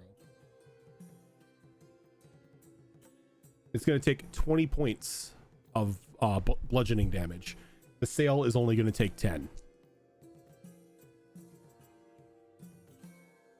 Okay, so the sails are at 40 out of 50 HP and the hull is at 80 out of 100. And since like you guys did end up tying it down and everything, I did end up giving it advantage for the saving throws, but wasn't great. Well, the sail made a natural 20. The hull itself wasn't that great. Oh. Still in working order. Yep, it's everything is still in working order, just taking a little bit of damage. A little bit of a buff later when we get back. All right. Guess we start setting sail. Say our farewells to Ricker. Hey, guys, wait, I have a surprise. What's that? How did everything go? Look who's back. Oh my gosh, You see Ruger! like you see sitting on Callie's shoulder a very vibrant looking Ruger, as he's taken on more of like almost more of like a complexion of a mini phoenix. Ruger, you look Oh. beautiful. Ruger. You got a makeover. I got a full 100 point restoration, it seems. Nice. You're better for it. I just kind of like was, who's that? Oh, Ruger that's is, the bird that lives in Callie's brain and comes out her eye. Well, I don't- used to. I don't do that anymore, know. thank you. Like, Oh, okay. once- So now you're just once- permanently out and about? just permanently out and about, no longer have to force my way out of her eye socket or fly back into it. I'm my own bird. That. Just a couple questions. What? Yeah. What? So What? How? Who? And did it hurt when they burrowed into your eye? Ratio explains it. Basically, they were part of a magical item that Callian put into their socket before that it used to belong to a storm giant. So it shrunk down, but at the same time, used to have a storage space where it could live. It was a little painful every time it came in and out, but Callie says the it's storage fine. space. Yeah. Think So- of Storage Wars. So Did it work, Callie? Or did this bring... I mean, I see Ruger's back, so if the ritual helped with that, that's amazing. Anything it did to you? I think so. I feel a little bit different. I think I'm a little more protected now That's against, great. dying, which is, Very good. yeah, I've been there once. I don't want to be there again. And I think this is really, really going to help. I think the ritual was a success. Good, Well, good. that is good news. Are you ready for some bad news? How bad? Well, Syra woke up, and I think you heard this over the ring. She felt a compulsion. Yeah, to play cards or something? I can't get rid Yeah. of this. Show them. Don't touch. Don't. I don't. I have a Grow. sense that they're not that great. I mean, they could be really great. I also sense that there's a chance of really awesomeness in here, which is very tempting at times, but also a sense of like, uh-oh. You know what I mean? Like, it's one of those items that just chaotic. Is it like a 3-dragon anti-deck, or like it's cards? It's more like cards. divination type Mm, cards, but not used in the same way. That's what I'm It's guessing. like tarot cards? Yeah, I mean, they have the druidic symbols. I'm guessing maybe I picked it up somehow when we were in the druid camp, but I don't know when or how it made it into my bag. Someone And might have planted it there. I don't know. it occasionally compels you to play cards. Yes, Pull to cards. pull one specifically. Just not necessarily me, but just that a card has to be pulled. A lot of times I feel like this weird sense, but it doesn't really bother me. But this morning it bothered me a lot. And I felt like I would go mad if I didn't pull something or have it pulled. One of the cards. And, Rager took 2 though by accident. when you pull a card, what happens? the compulsion goes away. Yeah. I sensed something major is supposed to happen, but when Reiju pulled 2 cards, nothing visually happened, but she did say that she felt a sense of dread. Like the bad kind of dread. Gut feeling. So, Something definitely changed. not great, but I mean, we're alive. Maybe they're just cards that make you feel a certain way each day. Yeah, maybe they're cards that give you a weird emotion. But what's weird is I tried to get rid of it and it keeps like watch and I'll chuck it. I draw a card. She throws it and it just comes right back to her hand. See? It maybe clears a foot away before it comes back. Okay, yeah, that's not a normal deck of cards. Yeah, no. I mean, I guess if so far it just makes you feel a bit icky, then, it's not that big of a problem, but probably should be dealt with at some point.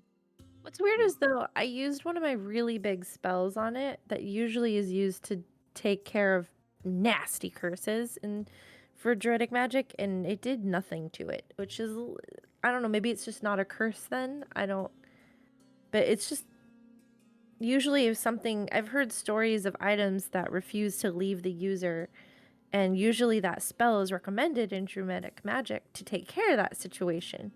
Mom taught me that, and so I thought that it would work, but it didn't, so that concerns me, but not necessarily a bad thing yet, I guess, right? So Yeah, did you want to take one of these cards? No. Rage, had some, No, so I'm okay. all right. Juniper, did you want? I don't know if this is good or bad, but I'm just sitting over here, just Emperor Palpatine, do it. Yeah, you know what? I think I will take one. Oh. Okay, I'm gonna warn you. We have no idea what these do, so if something bad happens. Okay, Cass. Really sorry.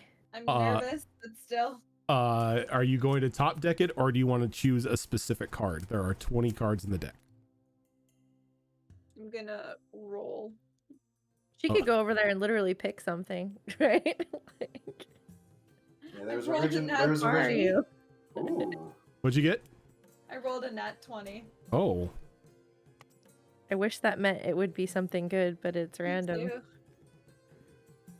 Maybe it means he'll let you. okay. So there he'll are swap it out for 21 something cards. Do you want the 20th card? Well, no, you said 20, so yeah. Can I get a good one? Nat 20, so Good she is a should matter have of Yeah. perspective. Good is a advantage matter on of the poll. perspective. Pick the better of the two cards. Okay. Yeah. Okay. Oh no. That could be a good look. So you, unlike Rage, you just throwing caution in the wind. You look at the cards spread out before you, and you take the 20th card, and you take a look at it, and you see the image of 3 figures close knit together, a pair of scissors and a string in between them as you draw the fate card. I was gonna say it's the fates. It's the fates. Hey. Now, the Nice. fates in the deck of many things. Life at disadvantage. Thank you for that raid. The fate Love that. is one that makes the DM tremble at times. So, with the fate card, reality's fabric unravels and spins anew, allowing you to avoid or erase one event as if it never happened. You can use this card's magic as soon as you draw the card or at any time before you die. So you pretty much have a do-over card. You can completely erase certain points in history. There are, like in Doctor Who, fixed points that cannot be changed because we're not going to break the campaign. Like But I assume I can't get Theo back just with the card. technically you could. But you could also save Oh, his life well, if something happens. yeah, you know, you could- Exactly, save yeah. it to You- prevent him from making a certain mistake or save his life or prevent, it could be a quick rewind, on Yeah. something. So I think I'll hang on to it. okay, so if you hang on to it, mark somewhere that you've got the fate card that is with you until you use it or until you die. I added it to my equipment. Be good. Okay. How do you Well, feel? Pretty good actually. No sense of dread? No, I kind of feel stronger. So as she draws that card and she looks at it, you feel the cards begin to tremble as they fall to dust.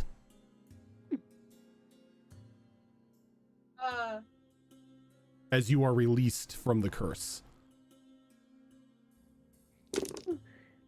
Thank you. I guess we just had to take a few cards and then it's, I'm just glad to have that out of the way because it kind of freaked me out because I don't know where it came from. So Yeah, I guess you're welcome. good riddance. Yeah, good riddance. All right. Onward. Onward. Hey, there that was to Ricker. So there was a the technical curse to it was sort of a soul bind, but as long as somebody drew from it when the compulsion wasn't a thing, there was a chance that it would dispel the cards. And so when Juniper drew that card, I rolled, it got low enough so the cards are just dispelled and they're no longer a thing. Juniper still has the effect of the fate card that can be used at any point in time until they die. But yeah, aside from that, you're fine. I am removing from my inventory. Hey, can Ow. someone use my fate card if I die? I think it's no. tied to you. It's tied to It you. says before you die. I believe I still Okay. have my 2 cards effects on me. Yes, yes. The cards effects are still a thing. Yeah. Mine's still in effect too. Otherwise, somebody who drew the star card would just immediately like, eh. Yeah, pretty much. Now, if you wanted to be a bit of a jerk, you could use your fate card to undo the deck disappearing. You could. Oh no. I would be so sad. I'm good. I'm gonna save it for a rainy day. Good call. Or I think I'm good. Yeah. Goodbye, deck of many things. For now. That worked out a lot better than I was expecting. I guess the nat 20 actually did work. There it goes. It's probably a good thing that you chose the 20th card, not the 21st, because I took a look at the 21st and it was pretty much the one that instantly kills you. It's the void. Void or It's the it is void. Yeah. That was close. Well, that's one problem off of our list. Yeah. Where's Ricker? Looks like he's setting up for another day of travel. Yeah, he went outside during the sandstorm. How? Magic. Yeah, honestly, like, Rage, you just makes sense. Tattoos. Magic can Protection. do a lot. Magic can do a lot of things. Would not surprise me if he was just that durable. yeah. I mean, if you have the power to, and enough boredom, you could learn anything and all that. Welcome to Wizard's Logic. Welcome to Desert Logic too. In tattoo artist logic, it's like don't have a client, but want a tattoo. I'm gonna put it on myself. All right. You know, if you're a professional tattoo artist, you know that's a bad idea. Don't do that. Nah, color on yourself. It's okay. No, I mean, like a lot of apprentices, their first tattoo is on themselves, and then Yeah. I mean, sure, there is fake skin to use, but Yeah, that's true. a lot of tattoo artists that I've met, they're like, yeah, I did that myself. Just felt like it. Okay. Okay. Neat. Sorry, go ahead. So as you as you're talking about your newfound tattoo artist friend, you look outside and his cart is not there. Looks like he's already moved on. Say goodbye. Oh, yeah, I was gonna give him something as a thank you. Maybe we'll run into him again. Maybe. All right. I'll take the first skiff out. All right, so before we do that, we're going to take a quick break here. And then we will be right back to close to do the final portion of the stream. Okay. The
Alrighty, we're Back and fuzzy. Oh, that. You're good. Itself. You're good. So, with the sandstorm past, your tattoo's done. The deck once dispelled. You have a brand new day ahead of you.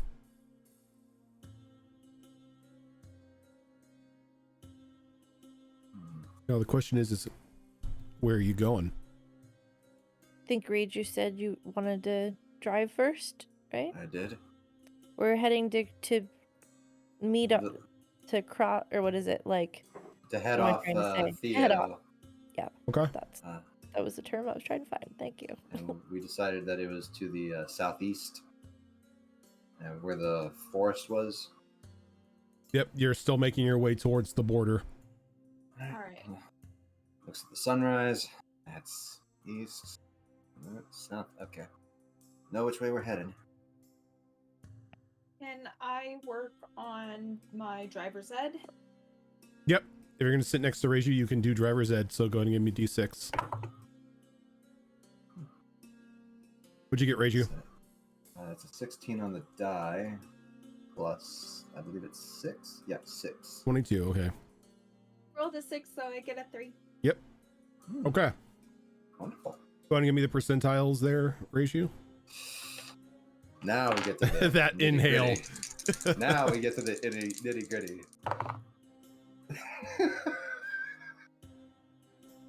17. Jesus. So you go for about 2 hours and you have to pretty much drift the skiff to a stop. Ooh. As you notice that there is a huge drop in front of you. Like the sandstorm has just blown out all the sand. And you can see now down into a small ravine beneath you, spanning probably a good 75 feet across. So in this ravine, you can see the remnants of more statues, kind of like what you found back at the monolith. At the monolith, yeah. But these are more draconic like humanoid bodies, but with like dragon heads. But you can only make up like the top half of them, as it looks like the rest of the rest of whatever's in that ravine is still buried by the sand. That's weird. Yeah, anyone know what those are? Could I do a history check of some kind? I don't really know these lands very well. I guess I could try. I'm just not good at it. Yeah. All I have is my proficiency bonus to it. -1 for a 5. Jesus. 17. Sorry to know shit. Yeah, those are definitely dragon statues. Yeah, that's pretty much what you get, is those are definitely dragon statues. Yep. There's like lizards. Maybe.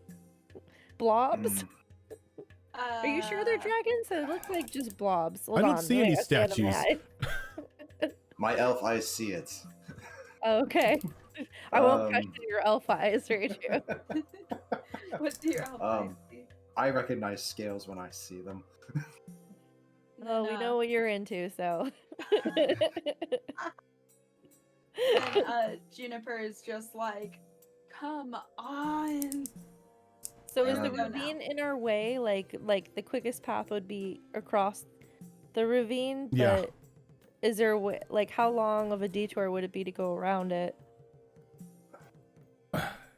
Considering how big the storm was. So it looks like if you go to the left, it's probably about a good 200 feet one way, and then onto the right, you're looking at probably a good 125. As it looks like the ravine ends there and it goes into something. So we could just go around it then. You could go right? around it, Continue yes. on our path? Okay. So it's not something that's impeding our path, it's just a curiosity. Okay. Reiju is going to annotate number of days that we've traveled and then just kind of circle in between where we left and where we're headed. You want to add add Ravine. this to the map, Reiju, and then we just That's continue on our what I'm way? doing right now. That's what I'm doing right Okay. now. I We mean, can- after this, I'm down for some exploring here, but you know, I, gotta go around. Yeah. as much as I really want to just jump off the skip and start sliding down that side, I know we got more important things to do. Mhm. She'll start up again, try and go around. She'll go around the shorter side, the 125. Okay.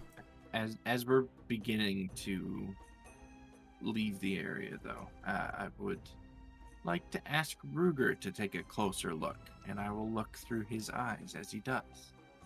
Oh, good idea, Nice. Callie. Yep, I know the drill. And he kind of just like hops off of your shoulder and kind of begins to like skim the what is at the moment the ground floor of this area.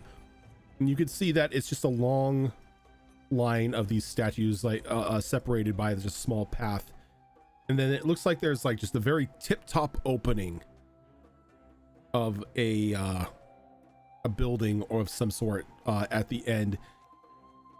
And as you get closer, you notice that there are like some sort of tracks of something that has recently crawled up into it.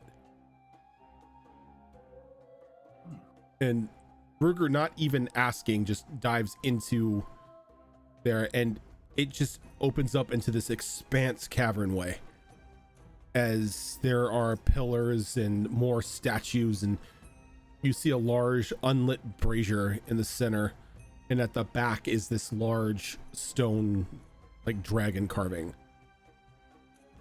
On the floor in front of it are these knelt statues of, again, like these humanoid creatures but with these draconic heads,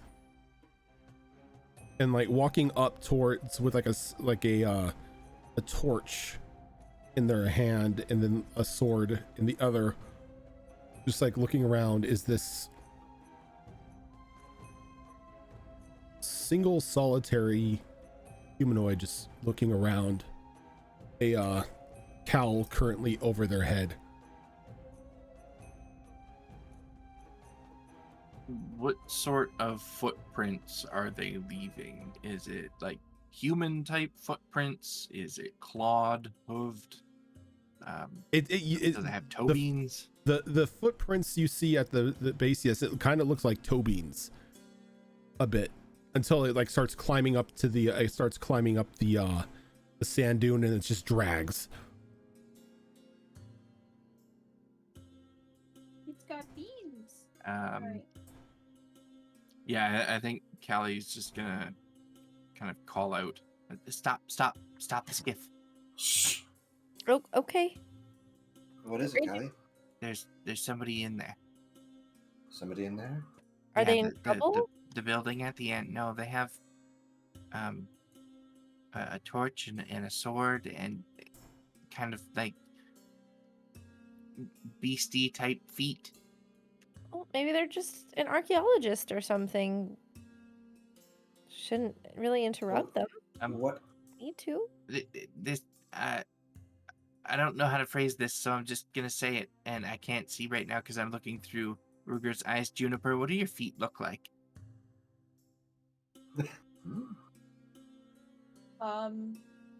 Like just Rabbit feet. It's like she just like picks up her. Yeah, it's Like just a giant this? rabbit foot.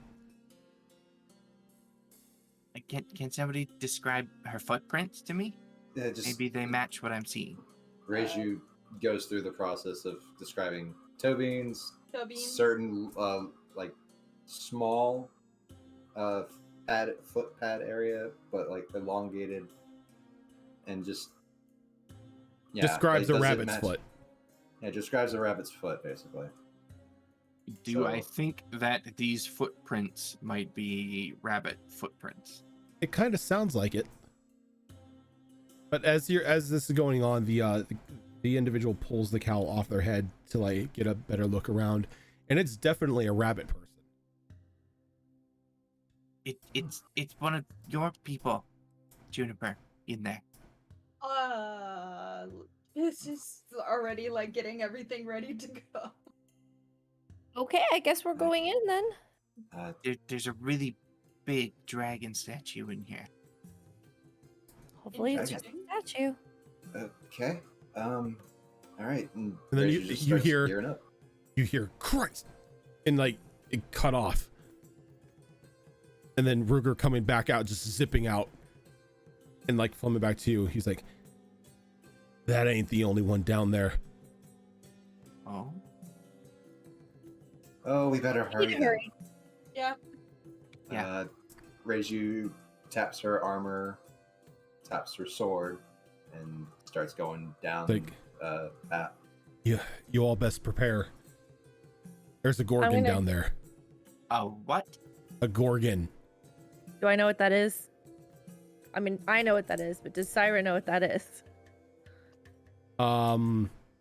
Sarah would know what a Gorgon is. Okay. Oh, I just looked them up. Okay.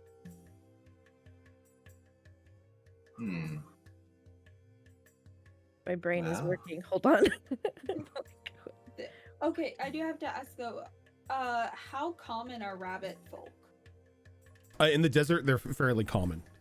The rabbit folk are a very prominent species out in like the wilds of the desert.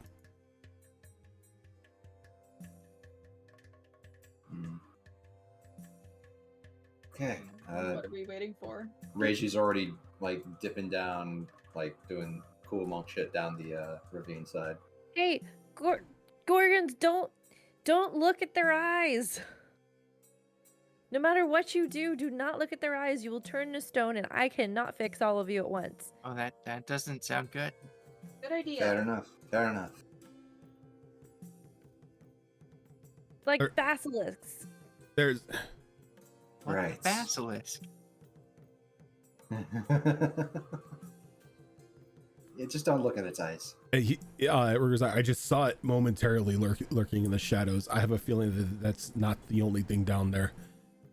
You all best prepare for a fight.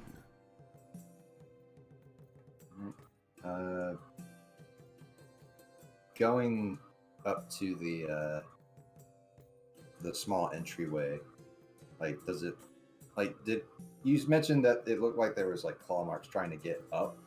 It's not necessarily claw marks. It looks like whoever is inside at the moment climbed up the sand dune to get to like the top of the archway to slink inside the cavern. But it just looks Okay. like while they're climbing, it's not solid footprints. It's just drags. Okay. Right. But you Good thing I guys got need, sand boots. yeah, I was gonna say you all need to find a way down there. If you're gonna try to climb down the side of the ravine, or are you gonna go, back towards the start, which is a couple 100 feet back. And Reiji's already gone. Running. I know Callie's fine. You're a pretty agile bunny person. Yeah, I have a lot of athletics. Gonna need that. So just thumps her foot and runs down. Okay, so you guys are just gonna go down the side of the like the Mhm. ravine. Okay. Quickest path is That is the Um, quickest path. I am like those of you who don't have the ability to fly or glide or anything like that. Can I get an acrobatics or athletics check from you? And that is a That's- D20. Yeah, it's a D20. 16 from Reiju for acrobatics. 16 from Reiju. Natural 20 plus 7 for acrobatics. 27. Or, not acrobatics, for athletics. Nice. Sorry. I did not get a nat 20, but I did also get 27 for acrobatics. Yes, and Sarah? I am considering something. Okay. I'm trying to think of what animal I want to be right now. Turn into Ruger. Turns into like a little sandpiper and just flies down. I'm gonna turn into a giant spider. Okay. because they have blind sense. They do indeed have blind sense. Yep. So, and they're So- pretty agile, so I think I could just You can just climb down. try to climb Yeah. down. Like in this area, like a giant spider would probably be a tarantula. Right. Yeah. So just climb it down the sand. You're fine. Now, is it a purple giant spider with horns? Of course. So everyone knows that the giant tarantula coming in behind is Syra and not just a giant spider. And its eyes have like big eyelashes. So it's just like the 8 eyes, giant eyelashes Yeah, on them. big eyelashes on them. Yeah. So she's a girl spider. Giant sparkly anime eyes. Got the horns still and it's colored purple. Mm-hmm.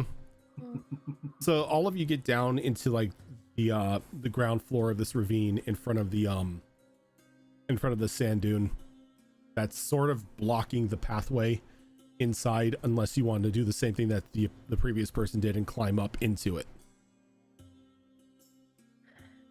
And Can just I- gonna start running in. Oh no, never mind. We're good. We're good. Yeah, same. Okay. Yeah. Callie, I'm what about climbing you? on the walls, though. I do want to mention. So you kind of like climb up the dune and then like cling to the wall. Yep. Okay. Yeah, I want to go in that same entrance, but I want to be as quiet and sneaky about it as I can. Okay. So if you those of you who are trying to sneak, go ahead and give me a stealth roll. That is going to be another 27. 27, nice. What about everyone else? Are you trying to go in sneaky or are you trying to go in normal? I have a Yeah. ring sword, so no. I'm just trying to go as fast as I can. Okay, Dirty so 20 for Syra as a spider. so those combined, For stealth. and then since the two of you aren't really going in stealthy, give me a stealth roll at disadvantage. Okay. D20, there we go. You're muted, Cass. So 2d20 and I choose the lowest. Yep, and you add your stealth skill to it. 14 for Reiju. I rolled double sevens. So total 10. 10. Okay. So two people go in stealthy, the other two a little bit loud. But you make it inside this what looks to be temple of some sort. The air is very stale, almost as if it's been sealed up for quite some time. There is like a very thick layer of disturbed dust up in the air. There are multiple sconces that are like along the walls and along the pillars, but none of them are lit. And you can see now down at the furthest end of this main chamber that you're in, a single torchlight, as this rabbit folk person is like standing up staring at this enormous dragon statue, like full detailed, perfect form, unbroken, draconic visage, almost in a pose that it was caught in mid-roar, wings furled out, the tail coiling around one of the pillars, and then just numerous, maybe about 30 or so on each side of this altar, these humanoids with the draconic heads sitting in front of it in almost poses of prayer or admiration. So I think it's safe to say that the stone tourney thing, that these were not made but Transformed. Transformed, yes. Yeah. Could very Um, possibly well be. I know that at least one party member does not have dark vision. Who here doesn't have dark Callie. vision? Show of hands. I don't think you have dark vision, Kat.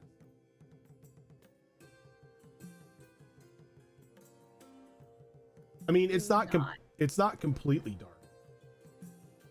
Yeah. If I see one of my party members struggling, Spider Syra will come up to them to help guide. So It's low light. It's not completely dark in here. It's low light vision. Okay. So that's not. Oh, Oh. we lost. we lost her. They pressed the button. Sorry. It's all good. You got to turn your camera on though, Cass, because if not, then you and Weird switch sections. There you go. Yeah. Cass just like rage quit. Yeah. If that's the case, Spiders? No thanks. Reiji will hold on to her spell for now. Okay. But she is looking about and sees the torchlight, and starts walking her way over. And as you begin to walk, you hear you see it the rabbit folk at the end reach out and press something on the altar, and then there's an audible loud noise of stone on stone as it steps back and a staircase going downward underneath the altar forms, and without looking back they just instantly start going down. And as you guys are making your way down towards there's more noise as the staircase seals back up into solid floor. It was triggering mechanism. As this happens, you're moving forward, Reiju, there's an arrow that's just shot right at your feet.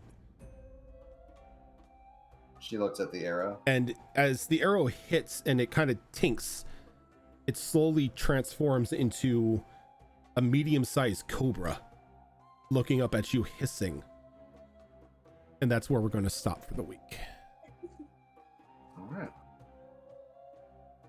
Oh boy. Do you think that was a trap or was it shot at us? That was definitely shot at us. That was shot, yeah.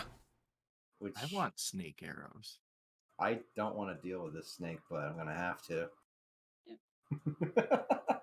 Well, that is going to do it for us this week, though. But thank you everyone for tuning in as we kick off another episode of Withered Wastes. This is not the only show that we do during the week. Normally on Monday we have Mass Effect, but that is currently on hiatus. So Kiara is running some more individuals through another mini adventure of the Chimera Collective. That's happening on every other Monday. Do you guys have a show coming up this week, or is it next week? It'll be next week. Next week. Okay. We just had one this week. So next week at 7:30 Pacific time, PM, of course, will be another episode of the Chimera Collective. Tuesday nights is normally campaign 3 of Destiny Forge, but that is also on hiatus. But we are doing another mini adventure of Into the Wildlands Part 2, which I am running pretty much the original cast of the first one through another one-shot adventure. And that's on Tuesday nights at 7:30.